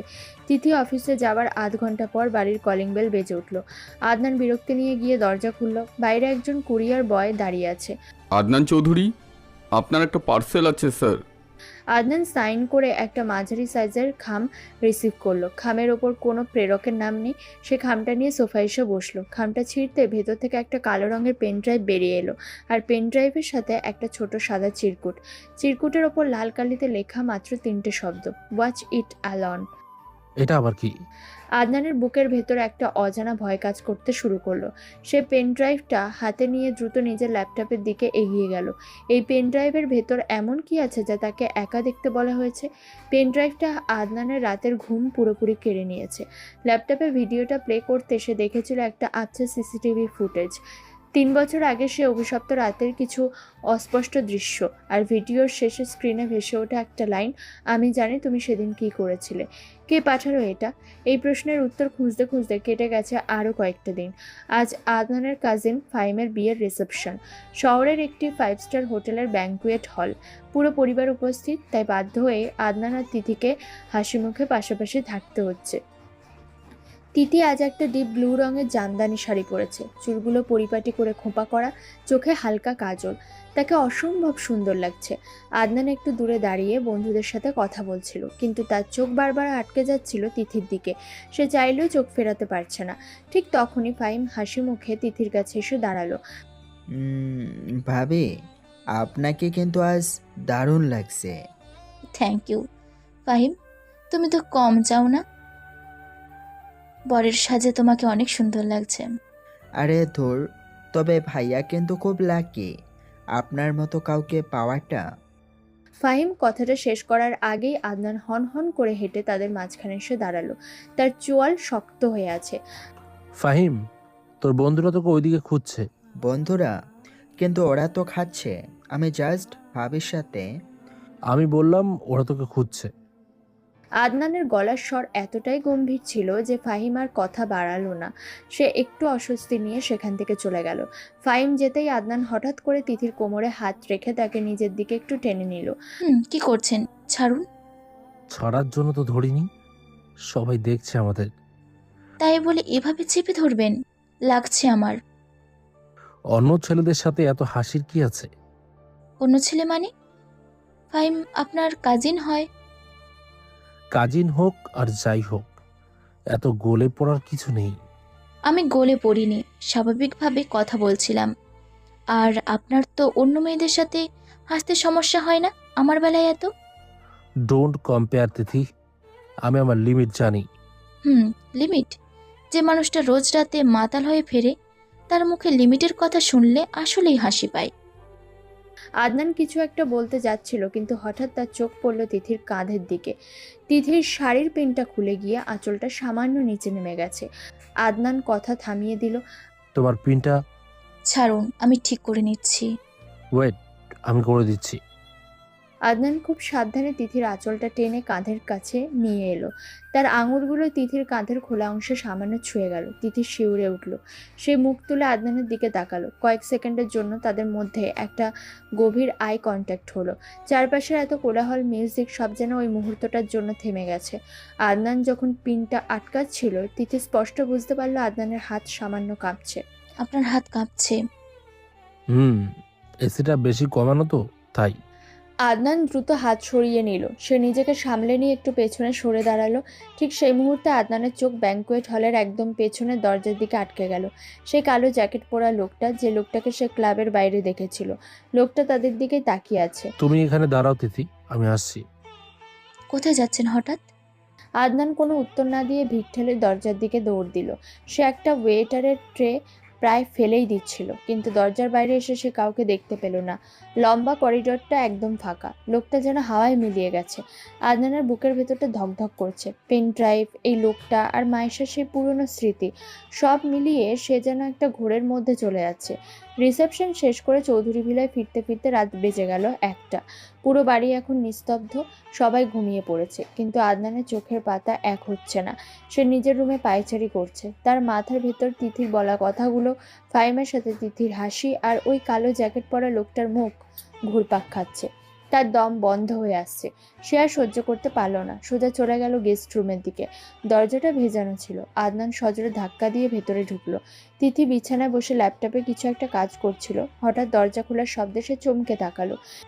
আপনি এত রাতে নক না করে কারোর রুমে ঢোকা কি আপনার অভ্যাসে পরিণত হয়েছে? What is wrong with you? মানে তুমি আমাকে ইগনোর করছো কেন? তুমি কি আমাকে পাগল করে দিতে চাও? তিথি খুব শান্তভাবে ল্যাপটপটা বন্ধ করে পাশে রাখলো। সে বিছানা থেকে নেমে আদনানের সামনে এসে দাঁড়ালো। আমি আপনাকে ইগনোর করছি না, আমি শুধু আপনার জীবন থেকে নিজেকে সরিয়ে নিয়েছি। আপনি তো এটাই চেয়েছিলেন। আমি এটা চাইনি, আমি বলেছিলাম আমার পার্সোনাল স্পেসে। হ্যাঁ, আর আমি আপনার পেস আপনাকে দিয়ে দিয়েছি। তাহলে এখন সমস্যা কোথায়? সমস্যা হচ্ছে তুমি একটা ফেক গেম খেলছো। তুমি আমাকে গিল্টি ফিল করাচ্ছ। গিল্টি তো সে ফিল করে যার ভেতরে অপরাধবোধ থাকে। আপনার ভেতরে কি কোনো অপরাধবোধ আছে আদনান? তুমি কি বলতে চাইছো? আমি বলতে চাইছি আপনি একজন ভীতু মানুষ আদনান। আপনি প্লেবয় সেজে নিজের ভেতরের একাকিত্ব আর ট্রমা ঢাকতে চান। জাস্ট শ্যাট আপ তিথি, তুমি সাইকিয়াট্রিস্ট হও। আমার সাইকিয়াট্রিস্ট হওয়ার দরকার নেই। আমি দেখতে পাচ্ছি আপনি কতটা একা। আপনি চান আমি আপনার সাথে ঝগড়া করি, আপনার জন্য কাঁদি, যাতে আপনি নিজেকে ইম্পর্ট্যান্ট ভাবতে পারেন। এসব রাবিশ কথা বলা বন্ধ করো। রাবিস না, এটাই সত্যি। আপনি আপনার এই সস্তা গেমের মধ্যে আমাকে জড়াতে চান, কিন্তু আমি আপনার সেই গেমের পার্ট হতে চাই না। আদনান থমকে গেল। তার মনে হলো কেউ যেন তার মুখের ওপর থেকে একটা ভারী মুখোশ টেনে ছিঁড়ে ফেলেছে। তুমি তুমি আমাকে কিছুই বোঝো না। আমি সব বুঝি, আর বুঝি দেখেই বলছি, নিজের এই ফেক লাইফ থেকে বের হয়ে আসুন, না হলে একদিন দেখবেন আপনার চারপাশে কেউ নেই। আদনান আর একটা কথাও বলতে পারল না। কেউ তাকে এর আগে এভাবে পড়তে পারেনি। সে প্রথমবার তিথির সামনে নিজেকে মানসিকভাবে সম্পূর্ণ নগ্ন আবিষ্কার করলো। সে মাথা নিচু করে ধীর পায়ে গেস্ট রুম থেকে বেরিয়ে এলো। তার পুরো শরীর অবশ হয়ে আসছে। টলতে টলতে সে নিজের বেডরুমে ফিরে এলো। ঘরটা অন্ধকার। সে হাত বাড়িয়ে সুইচ বোর্ডে চাপ দিল।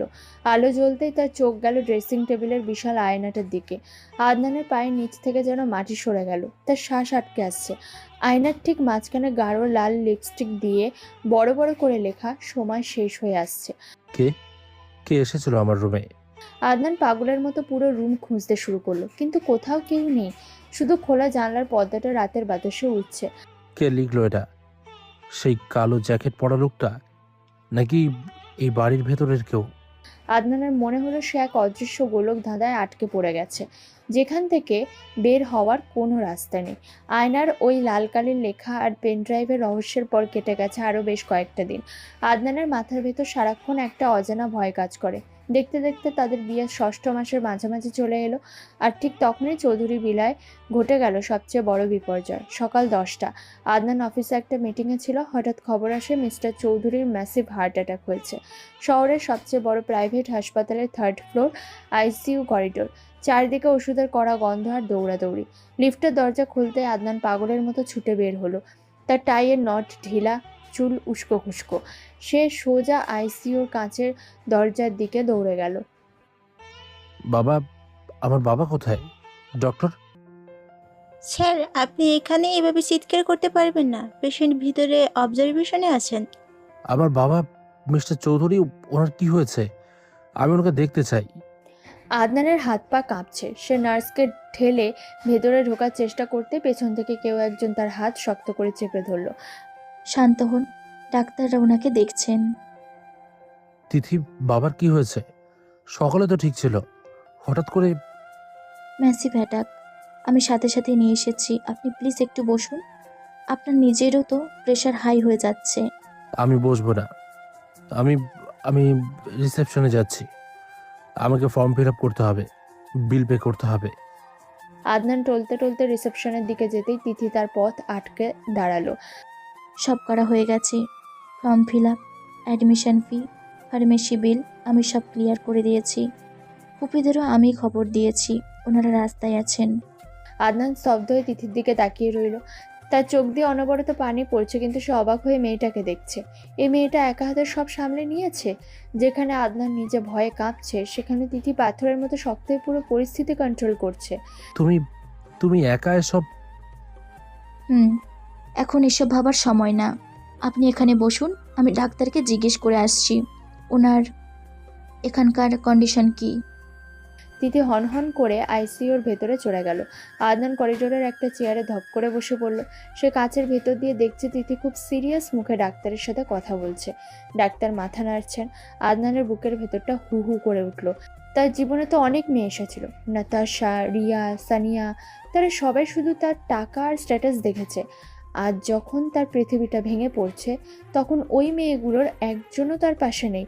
আছে শুধু এই মেয়েটি, যাকে সে দিনের পর দিন অবহেলা করেছে। এই মেয়েটি আজ তার বিপদের দিনের একমাত্র ঢাল।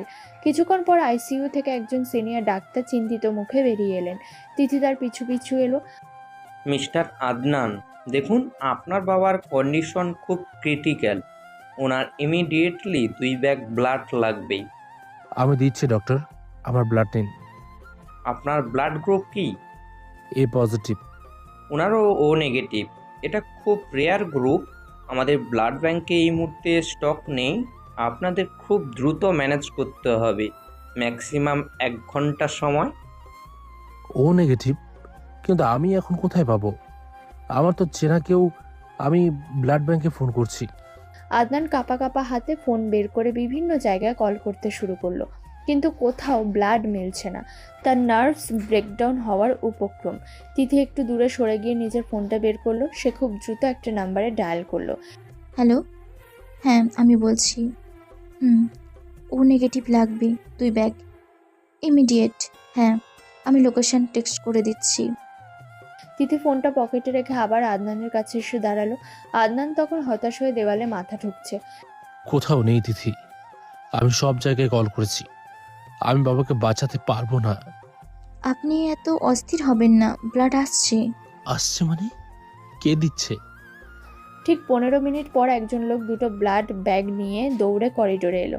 সে সোজা তিথির হাতে ব্যাগ দুটো দিয়ে কোনো কথা না বলে চলে গেল। আদনান হতবাক হয়ে পুরো দৃশ্যটা দেখলো। তিথি, তুমি এত তাড়াতাড়ি এই রেয়ার ব্লাড কিভাবে ম্যানেজ করলে? কে ওই লোকটা? আমার এক পরিচিত মানুষ, ডক্টর। ব্লাড পাওয়া গেছে। তিথি ব্লাড ব্যাগগুলো নিয়ে নার্সের হাতে দিল। আদনান শুধু দূর থেকে দেখলো। এই মেয়েটার পরিচয়, তার ক্ষমতা, সবকিছুই আদনানের কাছে একটা বিশাল রহস্য মনে হতে লাগলো। দেখতে দেখতে রাত গভীর হলো। আত্মীয় স্বজনরা সবাই একে একে বাড়ি ফিরে গেছে। আইসিইউর করিডোরে এখন পিনপতন নীরবতা। রাত তখন 3টে। করিডোরে শুধু আইসিইউর ইসিজি মেশিনের একটানা বিপ বিপ শব্দ শোনা যাচ্ছে। আদনান ফ্লোরে হাঁটু মুড়ে বসে আছে। তার মাথাটা হাঁটুর ভেতর গোজা। সে নিঃশব্দে কাঁদছে। তিথি দুপুরের পর থেকে 1 গ্লাস পানিও খায়নি। সে ধীর পায়ে হেঁটে এসে আদনানের ঠিক পাশে ফ্লোরে বসলো। ফ্লোরটা অনেক ঠান্ডা, আপনি চেয়ারে গিয়ে বসুন। আদনান মাথা তুলল। তার চোখ দুটো ফুলে লাল হয়ে আছে। সারা জীবনের অহংকার, প্লে বয় ইমেজ, পুরুষালী ইগো, সবকিছু আজ এই ফ্লোরে ধুলোয় মিশে গেছে। আমি আমি খুব খুব খারাপ একটা ছেলে তিথি, তাই না? এখন এসব কথা বলার কোনো মানে হয় না। না, আমাকে বলতে দাও। আমি সারা জীবন শুধু নিজের কথা ভেবেছি। বাবা যে আমার টেনশনে তিলে তিলে শেষ হয়ে যাচ্ছে, আমি কখনো খেয়ালই করিনি। মানুষ যখন ভুল বুঝতে পারে, তখন আসলে অনেক দেরি হয়ে যায়। আদনান আর নিজেকে ধরে রাখতে পারল না। সে হঠাৎ করে তিথির দিকে ঝুঁকে পড়ে নিজের মাথাটা তিথির কোলের উপর রাখলো। তিথি চমকে উঠল, কিন্তু সে বাধা দিল না। আমি আমি এসব হারিয়ে ফেলেছি তিথি। আমার বাবা, আমার সম্মান, আমার শান্তি সব শেষ হয়ে যাচ্ছে। প্লিজ শান্ত হন। আমাকে ছেড়ে যেও না তিথি, প্লিজ। তুমি চলে গেলে আমি সত্যি সত্যি মরে যাব। আমি প্রমিস করছি আমি বদলে যাব। আমি আর কখনো মদ ছোবো না। ওই ফেক লাইফে আমি আর ফিরে যাব না। আদনান তিথির শাড়ির আঁচলটা শক্ত করে চেপে ধরে বাচ্চাদের মতো কাঁদছে। তিথি ধীরে ধীরে তার ডান হাতটা আদনানের মাথার চুলে রাখলো। সে খুব আলতো করে আদনানের চুলে হাত বুলাতে শুরু করলো। তুমি তুমি আমাকে ক্ষমা করে দেবে তো? আবার আমরা নতুন করে সব শুরু করবো তিথি। শুধু শুধু তুমি আর আমি। তিথি আদনানের চুলে হাত বোলাচ্ছে ঠিকই, কিন্তু তার চোখে কোনো ভালোবাসা নেই, নেই কোনো মায়া বা রোম্যান্স। তার চোখে এখন এক অদ্ভুত শূন্যতা আর করুণা। সে জানে এই লোকটা এখন তার সবচেয়ে দুর্বল মুহূর্তে আছে, কিন্তু তিথির ভেতরে কোনো আবেগ কাজ করছে না। আপনি ঘুমানোর চেষ্টা করুন, রাত অনেক হয়েছে। আদনান বুঝতে পারল না যে এই স্পর্শের মধ্যে কোনো প্রতিশ্রুতি নেই, এটা এক নীরব প্রত্যাখ্যান। ঠিক সেই মুহূর্তে তিথির শাড়ির ভাঁজে রাখা ফোনটা ভাইব্রেট করে উঠল। তিথি এক হাত আদনানের মাথায় রেখেই অন্য হাতে ফোনটা বের করলো। স্ক্রিনে একটা আননোন নাম্বার থেকে মেসেজ এসেছে। তিথি মেসেজটা ওপেন করলো। তার চোখ দুটো মুহূর্তের জন্য শুরু হয়ে গেল। স্ক্রিনে লেখা, টার্গেট লকড, কালকের দিনটাই শেষ। তিথি ফোনটা সাইলেন্ট করে আবার পকেটে রেখে দিল। সে আদনানের মাথার দিকে তাকিয়ে একটা শীতল দীর্ঘশ্বাস ফেলে মনে মনে বলে, কালকের দিনটাই শেষ আদনান সাহেব। আপনার এই অনুশোচনা, এই চোখের পানি, সব কিছু কাল মিথ্যে হয়ে যাবে।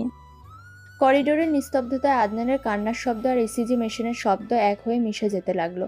একটা ঝড় আসার আগের মুহূর্তের মতো থমথমে হয়ে আছে পুরো হাসপাতালটা। হাসপাতালের ওই ভয়ঙ্কর রাতের পর কেটে গেছে 3টে দিন। মিস্টার চৌধুরী এখন বিপদমুক্ত হয়ে চৌধুরী ভিলায় ফিরেছেন।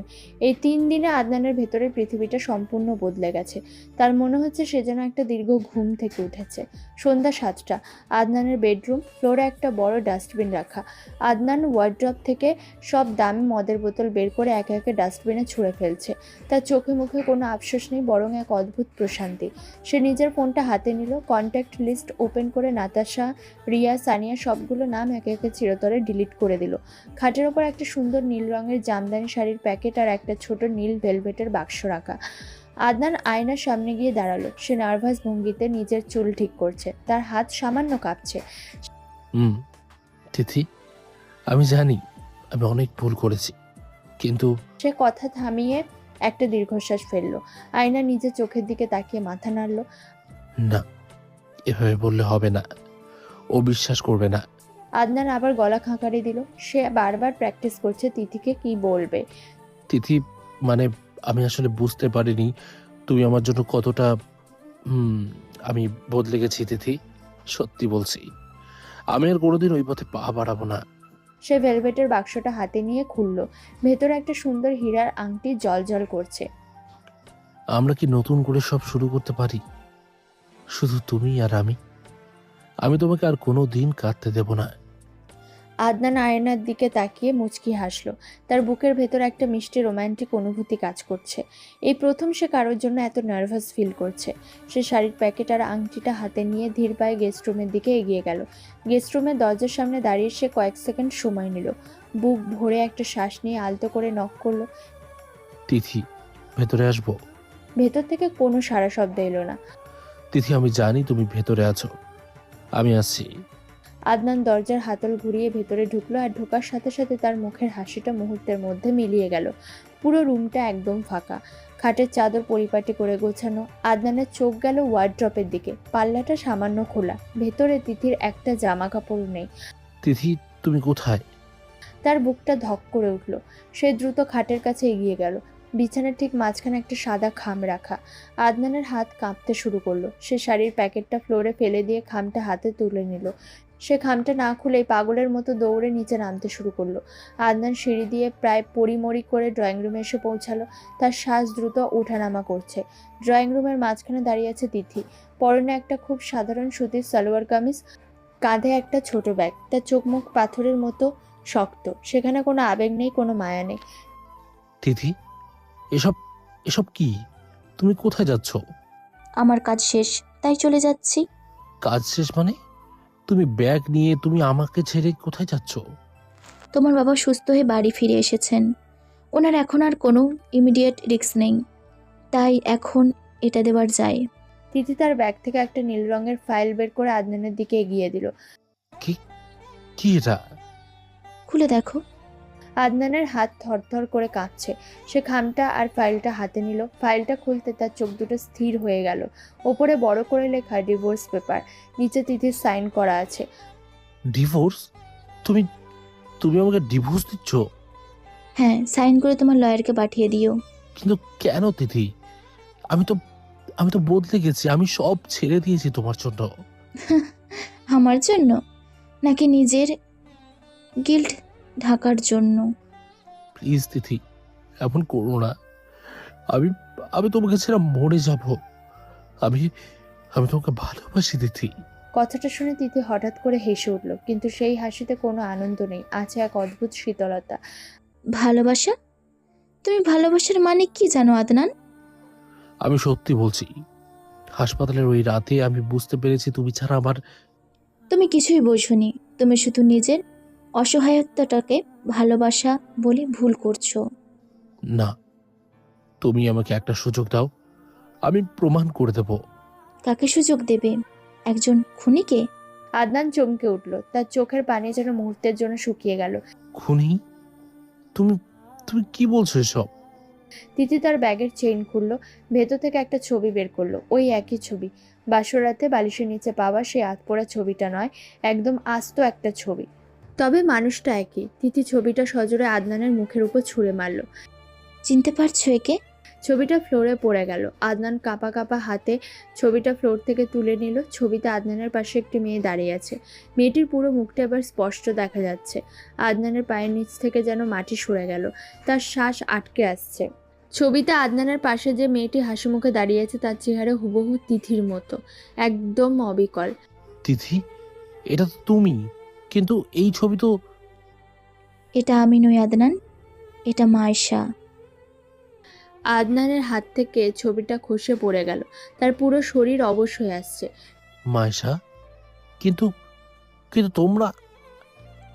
হ্যাঁ, মায়েশা আমার যমজ বোন ছিল আদনান, আইডেন্টিক্যাল টুইন। ড্রয়িং রুমের বিশাল ঝাড়বাতির আলোয় তিথির মুখটা এখন ভয়ঙ্কর শান্ত দেখাচ্ছে। যে মায়েশা তোমার ওই সস্তা প্লেবয় গেমের শিকার হয়ে 3 বছর আগে ছাদ থেকে লাফ দিয়ে সুইসাইড করেছিল। না না না তিথি, তুমি ভুল জানো। আমি মায়েশাকে। তুমি মায়েশাকে ইউজ করেছিলে। তোমার ওই এমএ লেখা চাবি রিংটা, তোমার ওই ফেক ভালোবাসার নাটক, সব কিছুর জন্য আমার বোনটা মরে গেছে। তিথি প্লিজ, আমার কথা শোনো। আমি কিছু করিনি। তুমি করেছিলে। আর আমি তোমার এই বাড়িতে বউ হয়ে আসিনি আদনান। আমি এসেছিলাম আমার বোনের খুনিকে ধ্বংস করতে। আদনান ফ্লোরে হাঁটু গেড়ে বসে পড়ল। তার মাথার ভেতর সব যেন চুরমার হয়ে যাচ্ছে। তুমি তুমি আমাকে ভালোবাসোনি একদিনও না। আমি তোমাকে ঘৃণা করি আদনান। তোমার ওই মাতাল রূপ, তোমার অহংকার, তোমার ওই অসহায় হয়ে কাঁদা, সব কিছু দেখে আমার শুধু ঘেন্না লেগেছে। আদনান 2 হাত দিয়ে নিজের মুখ ঢেকে হাউমাউ করে কেঁদে উঠল। আমাকে মেরে ফেলো তিথি, কিন্তু আমাকে এভাবে ছেড়ে যেও না। আমি সত্যি কিছু করিনি। মেরে তো আমি তোমাকে ফেলেইছি, শুধু ফিজিক্যালি না, সব দিক দিয়ে। তিথি দরজার দিকে পা বাড়ালো, তারপর হঠাৎ থমকে দাঁড়ালো। ও আর হ্যাঁ, কাল সকালে তোমার বাবার কোম্পানিতে যে ইনকাম ট্যাক্স রেড হতে যাচ্ছে, সেটার ফাইলটাও আমি রেডি করেছি। কি ইনকাম ট্যাক্স? বাবা তো এই ধাক্কাটা সামলাতে পারবে না তিথি। আমার বাবাও তো মায়েশার লাশটা দেখে সামলাতে পারেনি, হার্ট অ্যাটাক করে মারা গিয়েছিলেন। তোমার বাবারও তো একটু কষ্ট পাওয়া উচিত, তাই না? তিথি আর এক মুহূর্তও দাঁড়ালো না। সে সদর দরজা খুলে অন্ধকার রাস্তায় বেরিয়ে গেল। আদনান ড্রয়িং রুমের ফ্লোরে পাথরের মতো বসে রইল। তার চারপাশের পৃথিবীটা যেন টুকরো টুকরো হয়ে ভেঙে পড়ছে। সে যাকে ভালোবেসে জীবনের আলো ভেবেছিল, যে মেয়েটার জন্য সে নিজের সব অন্ধকার মুছে ফেলতে চেয়েছিল, সেই মেয়েটি আসলে তাকে শেষ করার জন্য আসা এক ভয়ঙ্কর অন্ধকার। তিথি ডিভোর্স পেপার দিয়ে চলে যাওয়ার পর দেখতে দেখতে কেটে গেছে প্রায় 1 মাস। এই 1 মাসে চৌধুরী ভিলায় রীতিমতো ঝড় বয়ে গেছে। ইনকাম ট্যাক্স রেডের পর কোম্পানির বিশাল ক্ষতি হয়েছে, কিন্তু সবচেয়ে বড় পরিবর্তনটা এসেছে আদনানের ভেতরে। সকাল 11টা, মিস্টার চৌধুরীর স্টাডি রুম। তিনি খুব ক্লান্ত মুখে একটা অডিট ফাইলের দিকে তাকিয়ে আছেন। দরজার মৃদু টোকা পড়ার শব্দ হলো। আদনান ধীর পায়ে ভেতরে ঢুকলো। তার পরনে একটা সাধারণ ফর্মাল শার্ট, চুলগুলো পরিপাটি, চোখের দৃষ্টিতে আগের সে বেপরোয়া ভাবটা আর নেই। বাবা, আসবো? আদনান, তুমি এত সকালে উঠে পড়েছ? অফিসে যাওনি? গেছিলাম, লিগ্যাল টিমের সাথে কথা বলে এলাম। ট্যাক্সের ঝামেলাটা ওনারা হ্যান্ডেল করছেন। সব তো শেষ হয়ে গেল রে। আমি আর এই বয়সে এত বড় ধাক্কা সামলাতে পারবো না বলে মনে হয় না।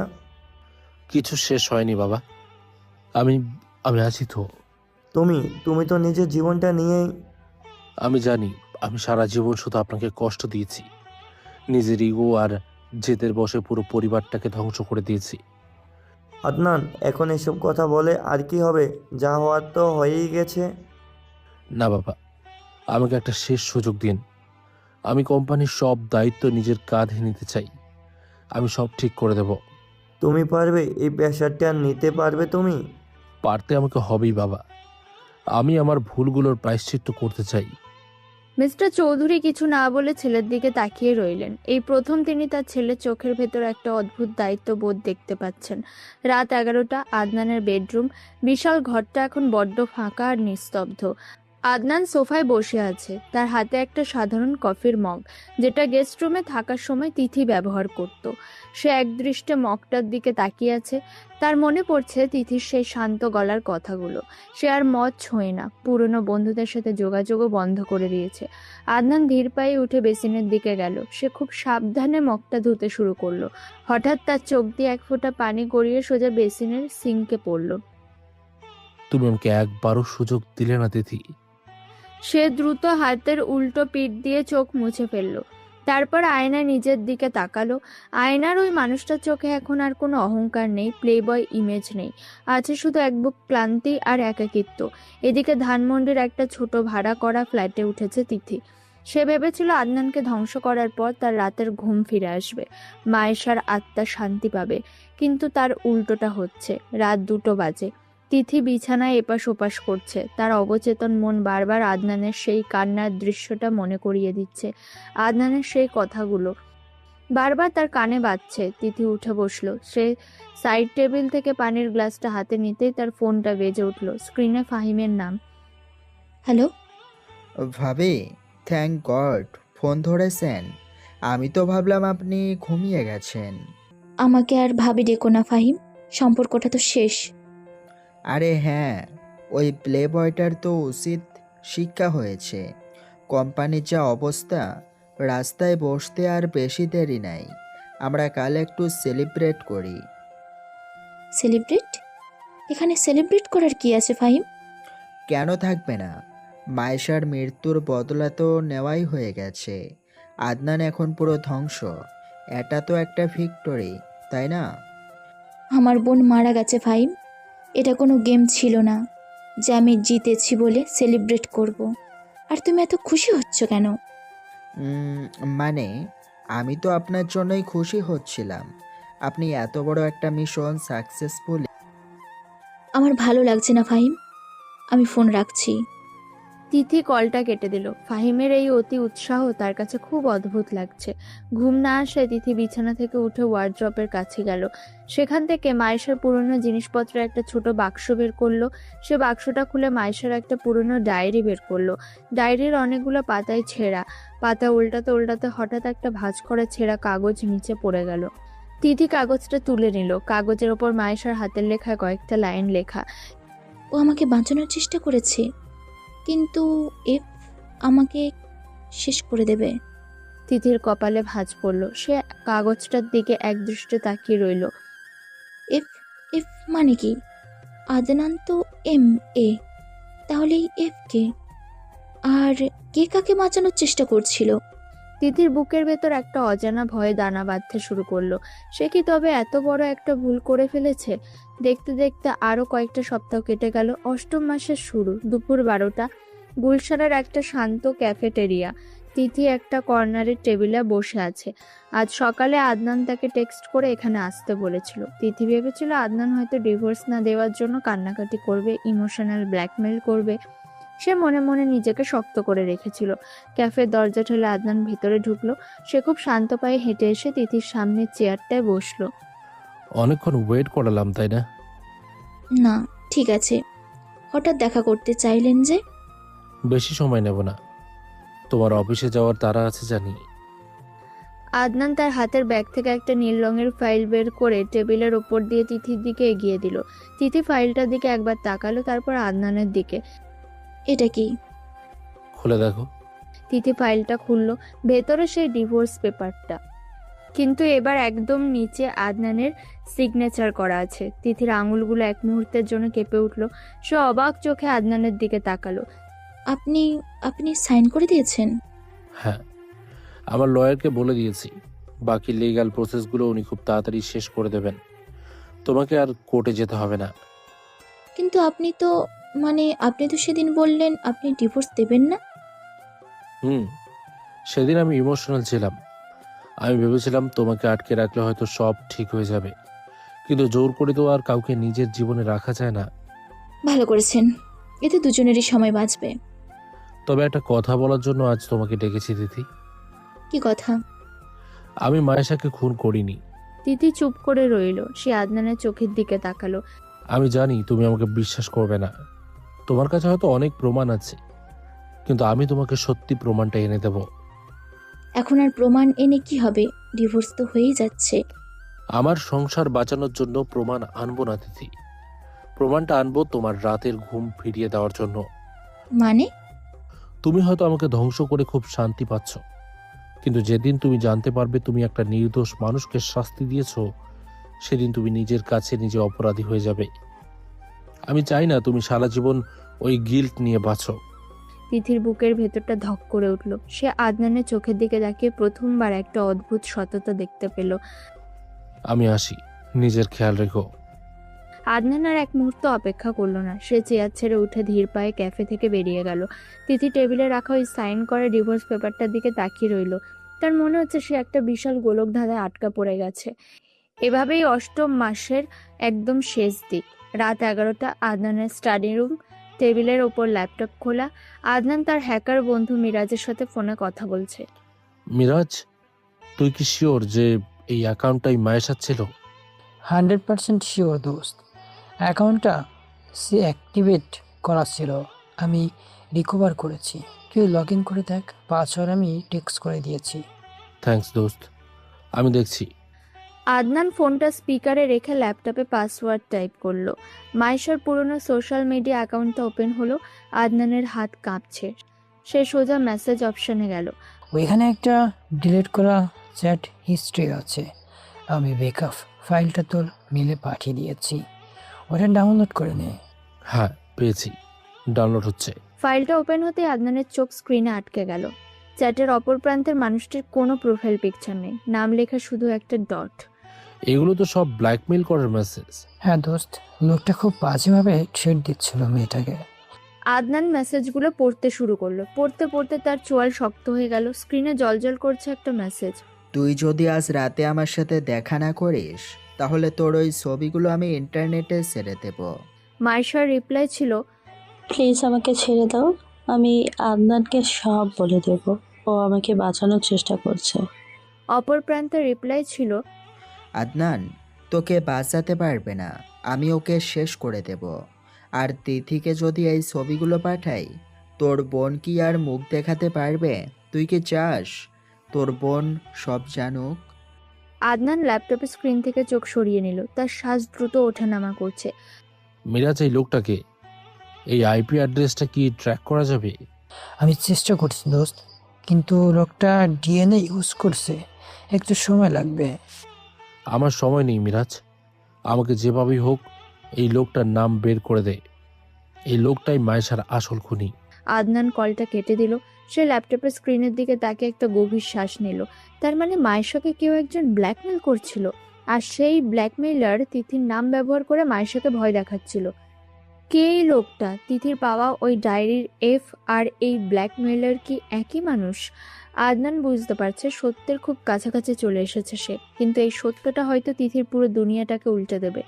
ক্যাফেটেরিয়ার ওই দিনের পর কেটে গেছে আরও প্রায় 3 সপ্তাহ। তাদের বিয়ের নবম মাসের শুরু।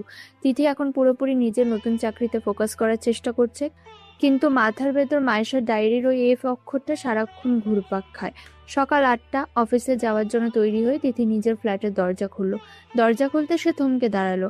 তার ঠিক সামনের ফ্ল্যাটের দরজাটা হাট করে খোলা, আর সেই দরজার সামনে একটা নীল রঙের প্লাস্টিকের বালতি আর মগ হাতে দাঁড়িয়ে আছে আদনান। পরনে একটা সাধারণ টি শার্ট আর ট্রাউজার। আরে আপনি আপনি এখানে কি করছেন? আরে গুড মর্নিং। তুমি এখানে থাকো নাকি? বাহ, কি কোইন্সিডেন্স। ন্যাকামি করবেন না আদনান সাহেব, আপনি আমাকে স্টক করছেন। স্টক? এক্সকিউজ মি, আমি একজন ডিভোর্সি মিডল ক্লাস চাকরিজীবী মানুষ। কম ভাড়ায় এর চেয়ে ভালো ফ্ল্যাট পেলাম না। চৌধুরী গ্রুপের এমডি কম ভাড়ার ফ্ল্যাট খুঁজছেন? সিরিয়াসলি? এই বস্তা পচা লজিক আপনি অন্য কাউকে বোঝান। চৌধুরী গ্রুপের এমডি এখন আমি আর নই। বাবা সব দায়িত্ব নিজের হাতে নিয়েছেন, আমাকে বাড়ি থেকে বের করে দিয়েছেন। তাই বলে ঠিক আমার সামনের ফ্ল্যাটেই আপনাকে উঠতে হবে? আমি তো জানতাম না তুমি এখানে থাকো। ব্রোকার আমাকে এই ফ্ল্যাটটাই দেখালো। আর তাছাড়া কি? তাছাড়া আমি তো তোমার পার্সোনাল স্পেসে নাক গলাচ্ছি না। আমি আমার ফ্ল্যাটে, তুমি তোমার। প্রবলেম কোথায়? তিথি কিছু বলার ভাষা পেল না। লোকটা এমন একটা লজিক দাঁড় করিয়েছে যে কিছু বলার নেই। আমার চোখের সামনে ঘুরঘুর করবেন না, জাস্ট স্টে অ্যাওয়ে। তিথি হনন করে সিঁড়ি দিয়ে নেমে গেল। আদনান বালতি হাতে দাঁড়িয়ে একটা তৃপ্তির হাসি হাসলো। সেদিন দুপুরবেলা, ছুটির দিন হওয়ায় তিথি ড্রয়িং রুমে বসে ল্যাপটপে কিছু কাজ করছিল। হঠাৎ একটা অদ্ভুত পোড়া গন্ধ তার নাকে এলো। গন্ধটা ক্রমশ করা হচ্ছে। কিসের গন্ধ এটা? কিছু পুড়ছে নাকি? তিথি দ্রুত দরজা খুলে বাইরে এলো। দেখলো আদনানের ফ্ল্যাটের দরজা সামান্য খোলা আর ভেতর থেকে ধোঁয়া বেরোচ্ছে। তিথি আর দেরি না করে সোজা ভেতরে ঢুকে গেল। আদনান, কি করছেন আপনি? রান্নাঘরের অবস্থা ভয়াবহ, পুরো ঘর ধোঁয়ায় ভর্তি। আদনান একটা ফ্রাইং প্যান হাতে নিয়ে কাশছে। প্যানের ভেতর কালো কয়লার মতো কিছু একটা পড়ে আছে। কাট। ডিম ডিম ডিম ভাজছিলাম। ডিম ভাজছিলেন নাকি পুরো বিল্ডিংয়ে আগুন লাগাচ্ছিলেন?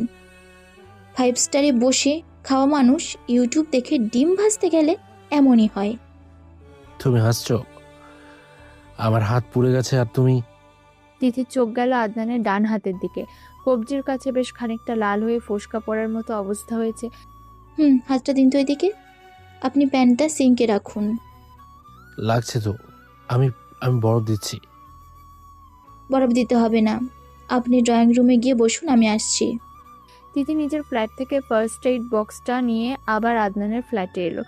আদনান সোফায় বসে নিজের পোড়া হাতটার দিকে করুণ মুখে তাকিয়ে আছে। হাতটা সোজা করুন। তিথি একটা তুলোয় ডেটল নিয়ে খুব সাবধানে আদনানের হাতের পোড়া জায়গাটায় লাগাতে শুরু করলো। আদনান ব্যথা একটু কুঁকড়ে গেল, কিন্তু সে কিছু বলল না। সে একদৃষ্টে তিথির মুখের দিকে তাকিয়ে আছে। তিথি খুব মনোযোগ দিয়ে মলম লাগাচ্ছে। আদনানের মনে হচ্ছে এই মুহূর্তটা যেন এখানেই থেমে যায়। তুমি তুমি এখন আমার কেয়ার করো। আমি রাস্তার একটা কুকুরের পা কেটে গেল ফার্স্ট এইড দিতাম, এটা কেয়ারের কিছু নেই। কিন্তু কুকুরটা তো আর তোমার দিকে এভাবে তাকিয়ে থাকতো না। তিথি হাত থামিয়ে মুখ তুলে আদনানের দিকে তাকালো। হাত সোজা রাখুন, নইলে ডেটল চোখে ঢেলে দেব। ঢেলে দাও। অন্ধ হয়ে গেলে অন্তত তোমার এই রাগী মুখটা দেখতে হবে না। তিথি আর কোনো কথা না বলে দ্রুত ব্যান্ডেজটা পেঁচিয়ে দিল। তারপর ফার্স্ট এইড বক্স নিয়ে নিজের ফ্ল্যাটে চলে এলো। নিজের ফ্ল্যাটে এসে দরজা বন্ধ করে তিথি দরজা হেলান দিয়ে দাঁড়ালো। বিরক্ত হওয়ার কথা থাকলেও তার ঠোঁটের কোনো একটা ছোট হাসি ফুটে উঠল।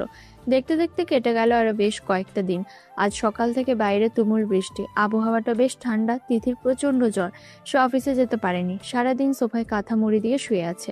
রাত 8টার দিকে তার দরজা কড়া নাড়ার শব্দ হলো। তিথি অনেক কষ্টে উঠে গিয়ে দরজা খুলল। বাইরে আদনান দাঁড়িয়ে আছে, তার হাতে একটা ব্যাটে যেখান থেকে গরম ধোঁয়া উঠছে। তুমি সকালে অফিসে যাওনি দেখলাম।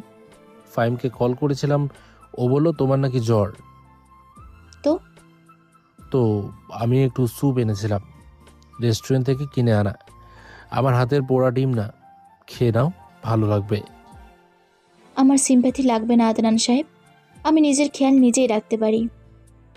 এটা সিম্প্যাথি না দিদি, জাস্ট একটা স্যুপ। তুমি তো কিছুই খাওনি সারাদিন। আমি বলেছি আমার লাগবে না, আপনি যেতে পারেন। তিথি মুখের উপর ঠাস করে দরজাটা বন্ধ করে দিল। আদনান দরজার বাইরে কিছুক্ষণ দাঁড়িয়ে রইল। সে বাটিটা ফ্লোরে দরজার ঠিক পাশেই রেখে নিজের ফ্ল্যাটে চলে গেল। রাত তখন 11টা। তিথির পেটে প্রচণ্ড খিদে। সে সারাদিন শুধু পানি খেয়েছে। সে ভাবলো দরজা খুলে দেখে স্যুপটা এখনো আছে কিনা। ইগো সরিয়ে সে ধীরে ধীরে দরজাটা খুলল, কিন্তু দরজার বাইরে কোনো বাটি নেই, স্যুপটা নেই। তিথি একটু হতাশ হলো। ঠিক তখনই তার চোখ গেল ফ্লোরের আরেক পাশে। সেখানে একটা ফ্লাস্ক রাখা, আর তার উপর একটা প্যারাসিটামলের পাতা। ফ্লাস্কের নিচে একটা ছোট চিরকুট। তিথি ফ্লাস্ক আর চিরকুটটা হাতে নিল। চিরকুটে আদনানের হাতের লেখা। স্যুপটা বিল্ডিং এর বিড়াল খেয়ে নিয়েছে, কফিটা মানুষের জন্য, ওষুধটা খেয়ে নিও। তিথি চিরকুটটা পড়ে প্রথমবার শব্দ করে একটু হেসে ফেলল। সে ফ্লাস্কটা নিয়ে ভেতরে এলো। গরম কফিটা মগে ঢেলে একটা চুমুক দিল। কফিটা একদম পারফেক্ট। ঠিক তখনই তার ফোনটা বেজে উঠল। স্ক্রিনে ফাহিমের নাম। হ্যালো। ভাবি, শরীর কেমন এখন? আমি তো বৃষ্টির জন্য যেতে পারলাম না। এখন একটু বেটার, ওষুধ খেয়েছি। গুড। ওয়েদারটা খুব খারাপ তো, তাই জ্বর আসছে সবার। আচ্ছা, আপনি কি মায়েশার ওই ডায়েরিটা আর পড়ছিলেন? না ফাহিম, আমি আসলে ওইসব নিয়ে আর ভাবতে চাইছি না। ভাবা উচিত ভাবি, আদনান লোকটা খুব ধুরন্ধর। ওই যে মায়েশা ছাদ থেকে লাফ দেওয়ার আগে নীল রঙের ড্রেসটা পরেছিল না, ওটাও তো আদনানেরই দেওয়া ছিল, আমি শিওর। তিতির কফির মগটা ঠোঁটের কাছেই থেমে গেল।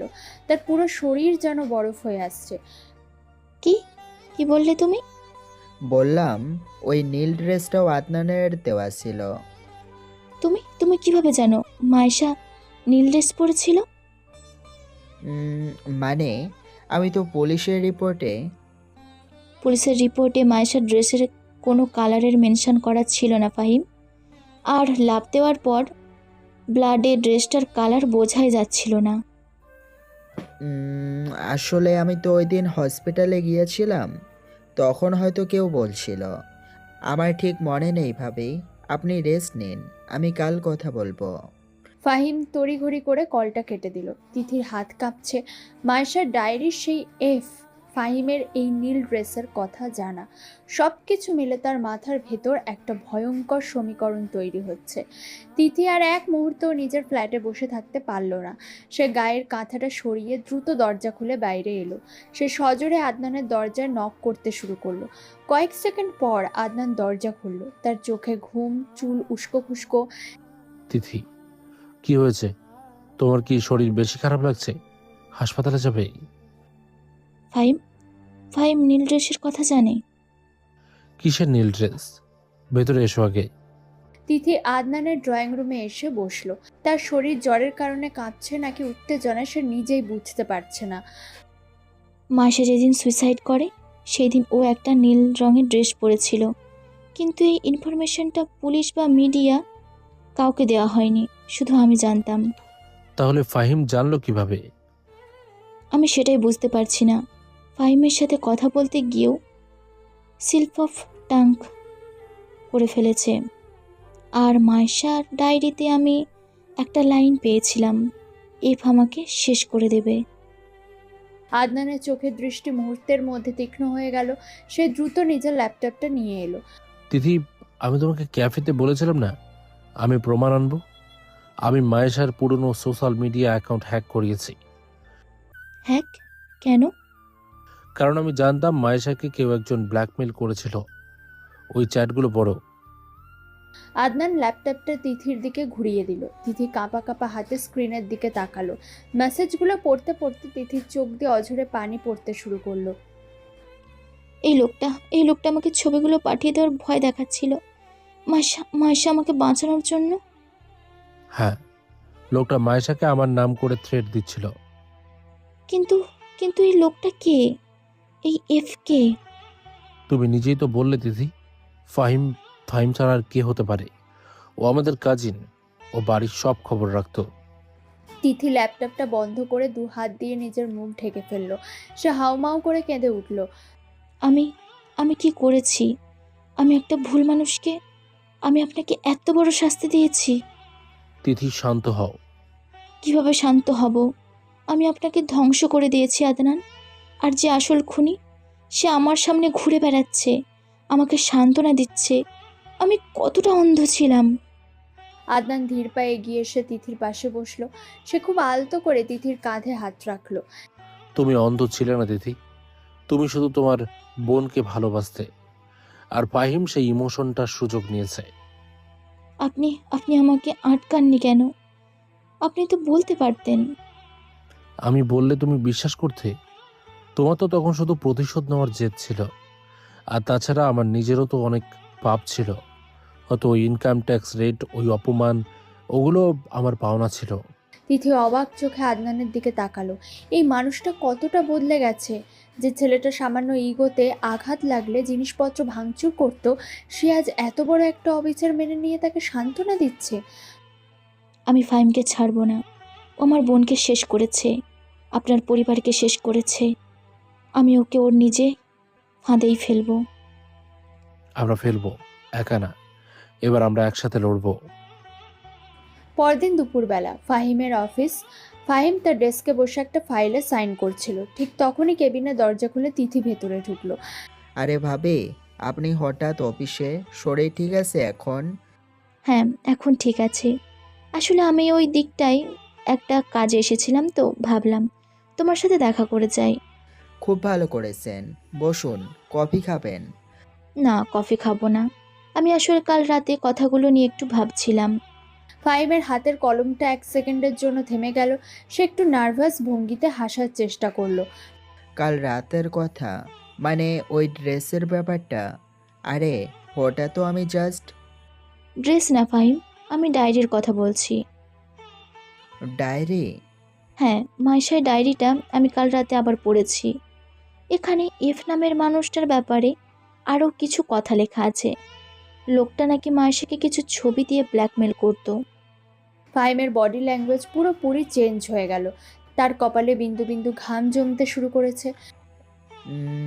এফ দিয়ে তো অনেক কিছুই হতে পারে ভাবি।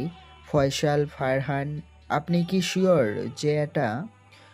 আমি তো বলিনি এফ দিয়ে কারোর নাম বোঝায়। তুমি নাম ভাবছো কেন? না মানে আমি জাস্ট গেস করছিলাম।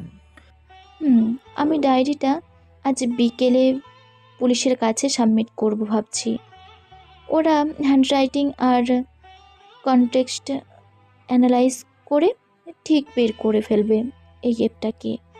ফাহিম এবার রীতিমতো কাঁপতে শুরু করলো। সে টেবিলের ওপর রাখা পানির গ্লাসটা হাতে নিতে গিয়ে সামান্য পানি চলকে ফ্লোরে ফেলে দিল। পুলিশ? মানে এত বছর পর পুলিশ কি আর কেস রিওপেন করবে? কেন করবে না? নতুন এভিডেন্স পেলে তো করতেই হবে। আচ্ছা ফাহিম, আমি উঠি, আমার একটু কাজ আছে। তিথি আর কোনো কথা না বলে খুব স্বাভাবিক ভঙ্গিতে কেবিন থেকে বেরিয়ে গেল। ফাহিম তার চেয়ারে ধপ করে বসে পড়ল। তার শ্বাস দ্রুত ওঠানামা করছে। সে দ্রুত পকেট থেকে নিজের ফোনটা বের করলো। কেবিনের দরজাটা ভেতর থেকে লক করে দিয়ে সোজা অ্যাটাচড বাথরুমে ঢুকে গেল। ফাহিম কাঁপা কাঁপা হাতে একটা নাম্বারে ডায়াল করলো। হ্যালো কালু, কাজ শেষ হয়নি? ওই মেয়েটা সব জেনে গেছে, ডায়েরিতে সব লেখা আছে। অপর প্রান্ত থেকে কিছু একটা বলা হলো। আমি কিছু শুনতে চাই না। তিথি আর আদনান, এই দুজনকে আজ রাতেই সরাতে হবে, যেভাবেই হোক। হাইওয়ের ওই গোডাউনে সব রেডি রাখ, আমি লোকেশন পাঠাচ্ছি। ফাহিম কলটা কেটে দিয়ে আয়নার দিকে তাকালো। তার চোখে এখন একটা ভয়ঙ্কর খুনির দৃষ্টি। সে বুঝতে পারছে না যে সে নিজেই আসলে তিথি আর আদনানের পাতা ফাঁদে পা দিয়ে ফেলেছে। ফাহিমের অফিসের সেই ফাঁদ পাতার পর কেটে গেছে বেশ কয়েক ঘন্টা। রাত তখন 11টা। শহরের কোলাহল ছাড়িয়ে হাইওয়ের ধারের একটা পরিত্যক্ত অন্ধকার গোডাউন। চারদিকে ধুলো আর পুরনো টায়ারের গন্ধ। গোডাউনের ঠিক মাঝখানে একটা ভাঙা চেয়ারে দড়ি দিয়ে বাঁধা অবস্থায় বসে আছে তিথি। তার ঠোঁটের কোণ কেটে সামান্য রক্ত শুকিয়ে আছে। সামনে দাঁড়িয়ে আছে কালু আর তার দুজন লোক। কালুর হাতে একটা মোটা লোহার রড। কি ম্যাডাম, খুব তো বাহাদুরি দেখাচ্ছিলেন। এখন তো আপনার ওই স্বামীও বাঁচাতে আসবে না। ফাহিম কোথায়? ওকে সামনে আসতে বল। বস আসবে, তবে আপনাদের দুজনের লাশ গুম করার পর। ঠিক তখনই গোডাউনের বড় লোহার দরজাটা বিকট শব্দে খুলে গেল। কালু আর তার লোকেরা চমকে দরজার দিকে তাকালো। আবছা অন্ধকারে দরজার সামনে দাঁড়িয়ে আছে আদনান। সে জোরে জোরে শ্বাস নিচ্ছে। ওকে ওকে ছেড়ে দে। আপনি আপনি এখানে কেন এসেছেন? ওরা আপনাকে মেরে ফেলবে, চলে যান। আমি একা যাব না। বাহ, হিরো চলে এসেছে। তার জিপিএস ট্র্যাক করে তো চলে এলি, কিন্তু ফিরে যাবি কিভাবে? কালুর ইশারা পেয়ে তার দুজন লোক আদনানের দিকে তেড়ে গেল। আদনান কোনো সিনেমার সুপার হিরো নয়, সে সাধারণ একজন মানুষ। প্রথম লোকটাকে সে সজোরে একটা ঘুষি মারলো, দ্বিতীয় লোকটা পেছন থেকে এসে আদনানের পিঠে লাথি মারলো। আদনান ছিটকে ফ্লোরে পড়ে গেল, ধুলোয় তার শার্ট মেখে গেল। আদনান, প্লিজ আপনারা ওকে মারবেন না। কালু এগিয়ে এসে লোহার রড দিয়ে আদনানের পেটে সজোরে একটা বাড়ি মারলো। আদনান ব্যথা কুকড়ে গেল। হুম, খুব তো বউকে বাঁচাতে এসেছিস, আজ তোদের দুজনকেই। কালু রডটা আবার উপরে তুলতেই আদনান ফ্লোর থেকে একটা ইট কুড়িয়ে কালুর পায়ে সজোরে আঘাত করলো। কালু ব্যথায় চিৎকার করে পিছিয়ে গেল। এই সুযোগে আদনান কোনো মতে উঠে দাঁড়িয়ে সোজা তিথির দিকে দৌড় দিল। সে তিথির চেয়ারের কাছে পৌঁছাতেই পেছন থেকে আরেকজন লোক আদনানের মাথা রড দিয়ে আঘাত করলো। আদনানের মাথা ফেটে ফিনকি দিয়ে রক্ত বেরিয়ে এলো। সে ডাল সামলাতে না পেরে তিথির গায়ের ওপর লুটিয়ে পড়ল। আদনান, কি করলেন আপনি? কেন এলেন? আদনানের মাথা থেকে রক্ত গড়িয়ে তিথির কাঁধে পড়ছে, কিন্তু সে তার দু হাত দিয়ে তিথিকে শক্ত করে জড়িয়ে ধরে নিজের শরীর দিয়ে ঢেকে রাখলো। ভয় পেও না, আমি আছি। কালু রেগে গিয়ে আদনানের পিঠে একের পর এক লাথি মারতে শুরু করলো, কিন্তু আদনান তিথিকে এক মুহূর্তের জন্য ছাড়লো না। সে সব আঘাত নিজের পিঠে পেতে নিল। তিথির চোখের সামনে পৃথিবীটা যেন ঝাপসা হয়ে আসছে। এই মানুষটা যাকে সে তিলে তিলে ধ্বংস করতে চেয়েছিল, আজ সেই মানুষটা নিজের জীবন বাজি রেখে তাকে জড়েই ধরেছে। ঠিক সেই মুহূর্তে গোডাউনের বাইরে পুলিশের সাইরেনের শব্দ শোনা গেল। আদনান আসার আগে পুলিশকে লোকেশন পাঠিয়ে দিয়েছিল। পুলিশ আসার শব্দ শুনে কালু আর তার লোকেরা পেছনে দরজা দিয়ে দৌড়ে পালিয়ে গেল। আদনানের জ্ঞান ততক্ষণে হারিয়ে গেছে। তার ভারী শরীরটা তিথির ওপর এলিয়ে পড়ে আছে। গোডাউনের ওই ভয়াবহ রাতের পর কেটে গেছে আরও কয়েক ঘন্টা।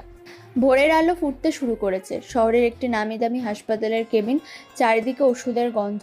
বেডে শুয়ে আছে আদনান, তার মাথায় মোটা ব্যান্ডেজ, হাতে স্যালাইনের সূচ। বেডের ঠিক পাশেই একটা টুলে বসে আছে তিথি। তার চোখ দুটো ফুলে লাল হয়ে আছে। সে একদৃষ্টে আদনানের মুখের দিকে তাকিয়ে আছে। আদনান ধীরে ধীরে চোখ খুলল। কেবিনের কড়া আলোয় তার চোখ কুঁচকে গেল। পানি। হ্যাঁ দিচ্ছি, আপনি এতটুকু নড়বেন না। তিথি দ্রুত গ্লাসে পানি ঢেলে একটা স্ট্র দিয়ে আদনানের ঠোঁটের কাছে ধরলো। আদনান কয়েক ঢোক পানি খেয়ে চোখ বন্ধ করলো। হাসপাতালের খাবারগুলো খুব বাজে হয় তিথি। তুমি কি আমাকে একটু কফি বানিয়ে দেবে? আদনানের এই সিচুয়েশনাল হিউমার শুনে তিথি আর নিজেকে ধরে রাখতে পারল না। তার ভেতরে জমে থাকা সমস্ত অপরাধ বোধ, কষ্ট আর ইগো যেন বাঁধ ভেঙে বেরিয়ে এলো। সে আদনানের বেডের ওপর মাথা রেখে হাউমাউ করে কেঁদে উঠল। আমি আপনাকে ভুল বুঝেছিলাম, আমাকে ক্ষমা করে দিন আদনান, প্লিজ। কাঁদছো কেন? আমি তো বেঁচে আছি। কেন বাঁচালেন আমাকে? আমি তো আপনার সব শেষ করে দিয়েছি।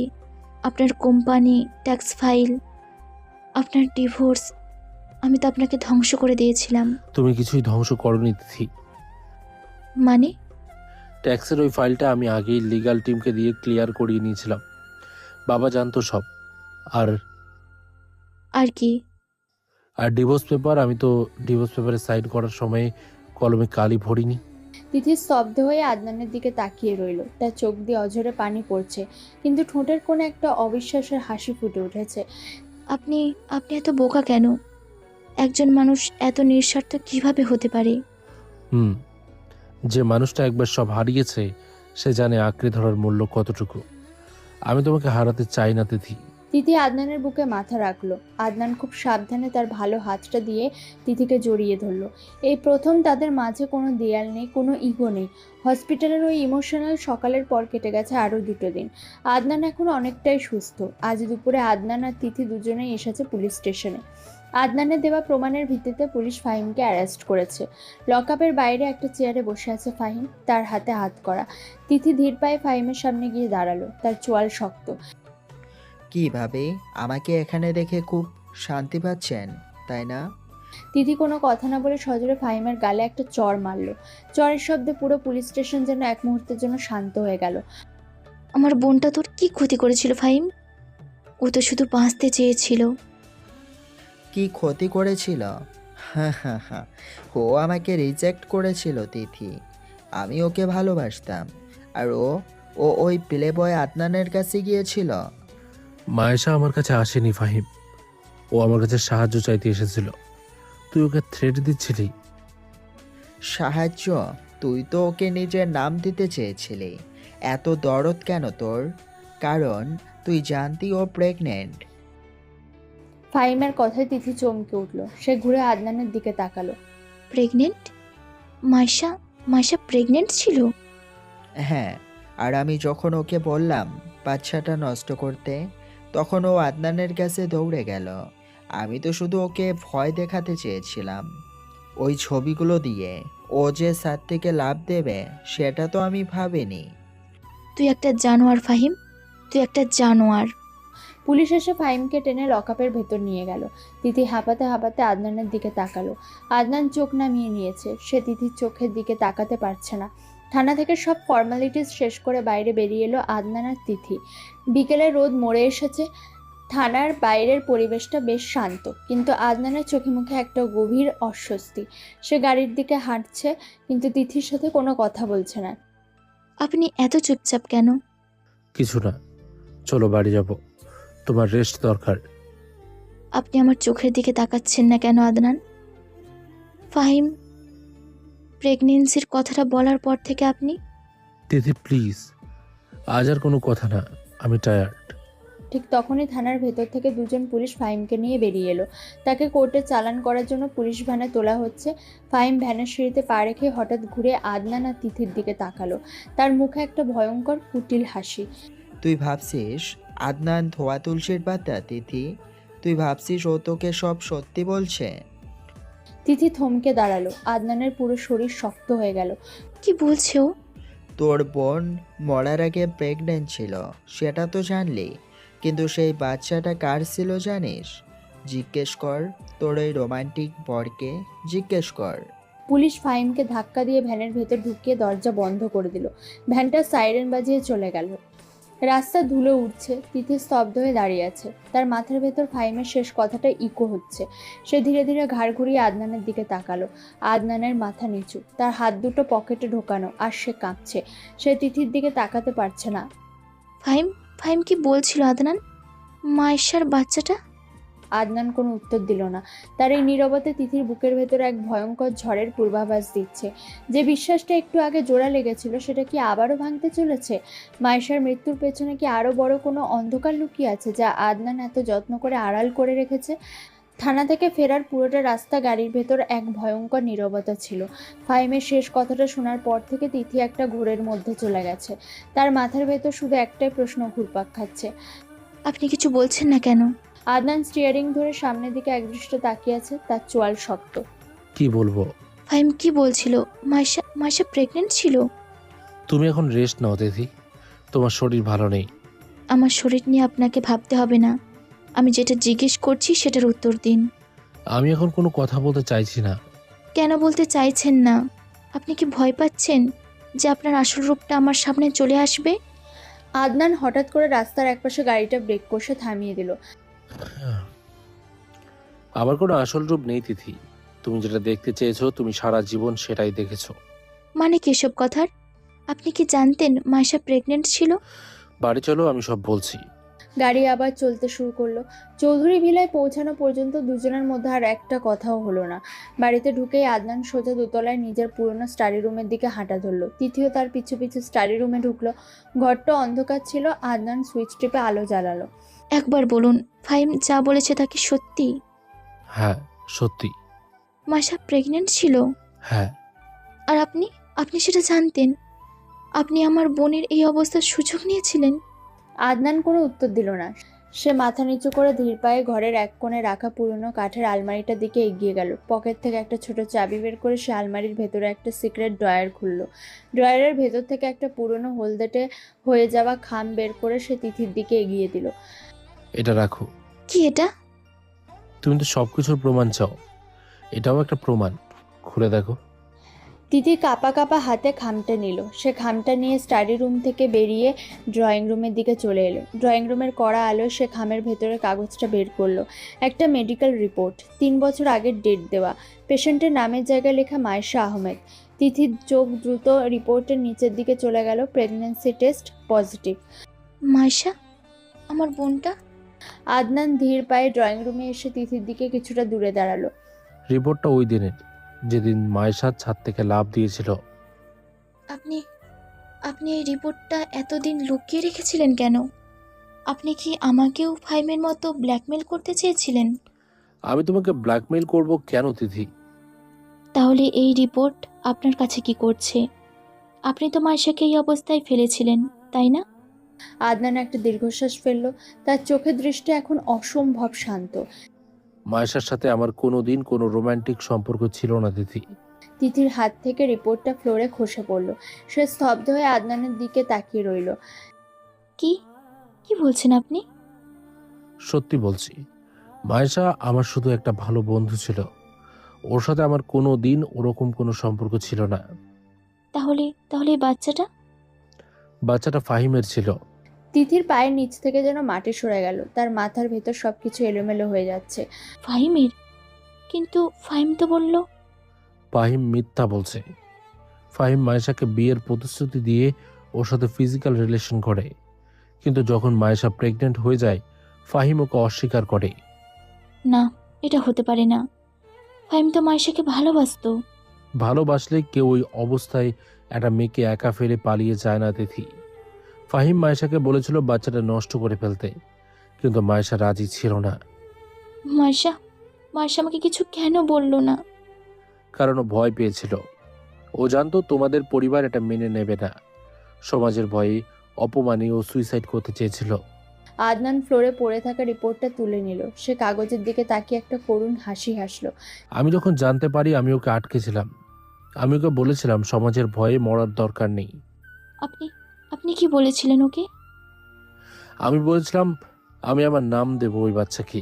ড্রয়িং রুমের বিশাল ঝাড়বাতির আলোয় তিথি যেন পাথর হয়ে দাঁড়িয়ে আছে।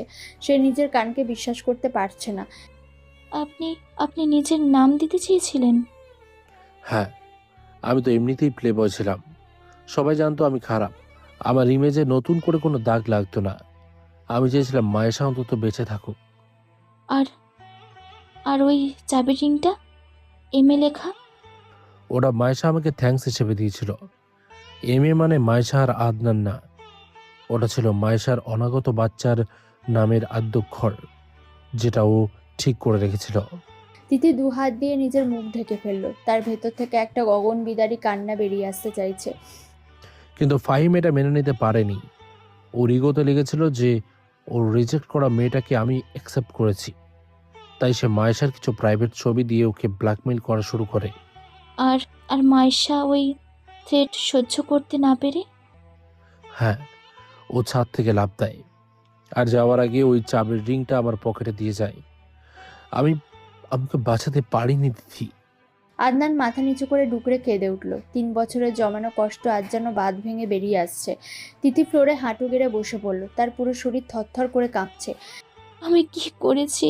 ইয়া আল্লাহ, আমি এটা কি করেছি? তুমি কিছু করোনি তিথি, তুমি তো জানতে না। আমি আপনাকে ধ্বংস করে দিয়েছি আদনান।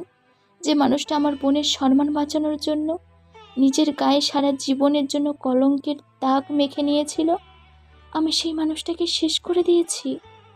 আমি শেষ হয়ে যাইনি তিথি। আপনি কাউকে সত্যিটা বলেননি কেন? কেন এতগুলো দিন আমার সব অত্যাচার, সব অপমান মুখ বুজে সহ্য করলেন? কিভাবে বলতাম? আমি তো মায়েশাকে কথা দিয়েছিলাম ওর এই সিক্রেটটা আমি কাউকে জানাবো না। আমি যদি সত্যিটা বলতাম তাহলে তো মায়েশার সম্মানটাই নষ্ট হয়ে যেত। তিথি ফ্লোর থেকে উঠে আদনানের পায়ের কাছে গিয়ে বসলো। সে আদনানের 2 পা শক্ত করে জড়িয়ে ধরল। আমাকে মাফ করে দিন, আমাকে প্লিজ মাফ করে দিন। আমি আপনার ট্যাক্স ফাইল পুলিশের কাছে দিয়েছি, আমি আপনাকে ডিভোর্স পেপার দিয়েছি। আমি একটা অমানুষ। তিথি, কি করছো এসব? ওঠো। আমি উঠবো না। আপনি আমাকে শাস্তি দিন, আপনি আমাকে পুলিশে দিন। কিন্তু আমাকে এভাবে ক্ষমা করবেন না। আমি তোমাকে শাস্তি দেবো কেন?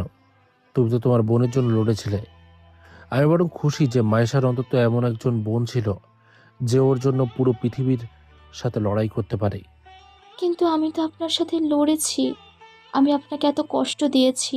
ওই কষ্টগুলো আমার দরকার ছিল তিথি। তুমি না এলে আমি হয়তো সারা জীবন ওই ফেক প্লেবয় ইমেজের আড়ালে লুকিয়ে থাকতাম। তুমি আমাকে বাঁচিয়েছো। তিথি আর কোনো কথা বলতে পারল না। সে শুধু আদনানের বুকে মাথা রেখে বাচ্চাদের মতো কাঁদতে লাগলো। আদনান খুব শক্ত করে তিথিকে জড়িয়ে ধরলো। তার মনে হলো এতগুলো বছর পর আজ সে সত্যি সত্যি একটা নিরাপদ আশ্রয় পেয়েছে। এই ঘটনার পর কেটে গেছে বেশ কয়েক ঘন্টা। রাত তখন 2টো। বাইরে তুমুল বৃষ্টি শুরু হয়েছে। মেঘের গর্জনে পুরো আকাশ কাঁপছে। চৌধুরী ভিলার বিশাল ছাদ, কনকনে ঠান্ডা বাতাস বইছে। আদনান একা ছাদে দাঁড়িয়ে আছে। তার গায়ে কোনো ছাতা নেই, সে পুরোপুরি বৃষ্টিতে ভিজছে। ছাদের দরজা খোলার শব্দ হলো। তিথি ধীর পায়ে এগিয়ে এলো। তার পরনে একটা সাধারণ শাড়ি, সেও কোনো ছাতা নেয়নি। সে সরাসরি বৃষ্টির মধ্যে হেঁটে আদনানের পেছনে এসে দাঁড়ালো। এত রাতে এখানে কি করছেন? বৃষ্টি দেখছি। অনেকদিন পর মনে হচ্ছে বৃষ্টিটা আমাকে ছুঁতে পারছে। আপনার ঠান্ডা লেগে যাবে। লাগুক। আজ আমার জ্বর এলে অন্তত কেউ একজন আমাকে ডেটল চোখে ঢেলে দেওয়ার ভয় দেখাবে। তিথি আর কোনো কথা বলল না। সে পেছন থেকে আদনানকে শক্ত করে জড়িয়ে ধরল। আদনান চমকে উঠল। তিথির ভেজা গালটা আদনানের পিঠের সাথে লেপ্টে আছে। তার চোখের পানি বৃষ্টির পানির সাথে মিশে যাচ্ছে। তিথি, আমার কিছু বলতে হবে না, শুধু এভাবেই দাঁড়িয়ে থাকুন। কিন্তু এখন তো ডিভোর্স পেপারে সাইন করা হয়ে গেছে। এখন এভাবে জ্বর এলে তো আমি মানহানির মামলা করব। মামলা করুন, আমি যাবজ্জীবন কারাদণ্ড নিতে রাজি আছি। যাবজ্জীবন? জেলখানা তো খুব খারাপ জায়গা। শুধু জেলখানাটা আপনার হৃদয় হতে হবে, তাহলে আমি হাসি মুখে ফাঁসিও নিতে রাজি আছি। আদনান ধীরে ধীরে ঘুরে দাঁড়ালো। সে তিথির দুগালে হাত রেখে তার চোখের দিকে তাকালো। তুমি সত্যি আমাকে ভালোবাসো তিথি? আমি আপনাকে আমার জীবনের চেয়েও বেশি ভালোবাসি। আপনি আমার প্লেবয় স্বামী না, আপনি আমার হিরো। আদনান আর নিজেকে ধরে রাখতে পারল না। সে তিথির কপালে একটা দীর্ঘ উষ্ণ চুমু খেলো। বৃষ্টির শব্দ আর তাদের হৃদস্পন্দন যেন এক হয়ে মিশে গেল। দেখতে দেখতে কেটে গেল আরও 6টা মাস। এই 6 মাসে চৌধুরী ভিলায় বসন্ত ফিরে এসেছে। আদনানের বাবা আবার কোম্পানি দাঁড় করিয়েছেন। ফাহিমের যাবজ্জীবন জেল হয়েছে। আজ আদনান আর তিথির প্রথম বিবাহবার্ষিকী। সন্ধ্যা 7টা। চৌধুরী ভিলার দোতলার ব্যালকনিটা সুন্দর করে রূপালি আলো আর অর্কিড দিয়ে সাজানো। একটা ছোট টি টেবিলের ওপর 2টো কফির মগ থেকে ধোঁয়া উঠছে। তিথি একটা হালকা গোলাপি রঙের শাড়ি পরে ব্যালকনির রেলিং ধরে দাঁড়িয়ে আছে। আদনান পেছন থেকে এসে তিথির কাঁধে থুতনি রাখলো। তার পরনে একটা ক্যাজুয়াল সাদা শার্ট। ম্যাডাম কি কফি খাবেন নাকি শুধু বাইরের চাঁদ দেখবেন? চাঁদ তো আমার পাশেই দাঁড়িয়ে আছে, বাইরেরটা দেখে কি করব? বাহ, আমার বোরিং বউটা তো দেখি বেশ রোমান্টিক হয়ে গেছে। বোরিং বউ? আমি বোরিং বউ? আরে না না, তুমি তো ফায়ার। আচ্ছা শোনো, তোমার জন্য একটা গিফট আছে। আদনান পকেট থেকে একটা ছোট্ট ভেলভেটের বক্স বের করে তিথির হাতে দিল। কি এটা? আমি তো বলেছিলাম কোনো দামি গিফট লাগবে না। খুলে তো দেখো আগে।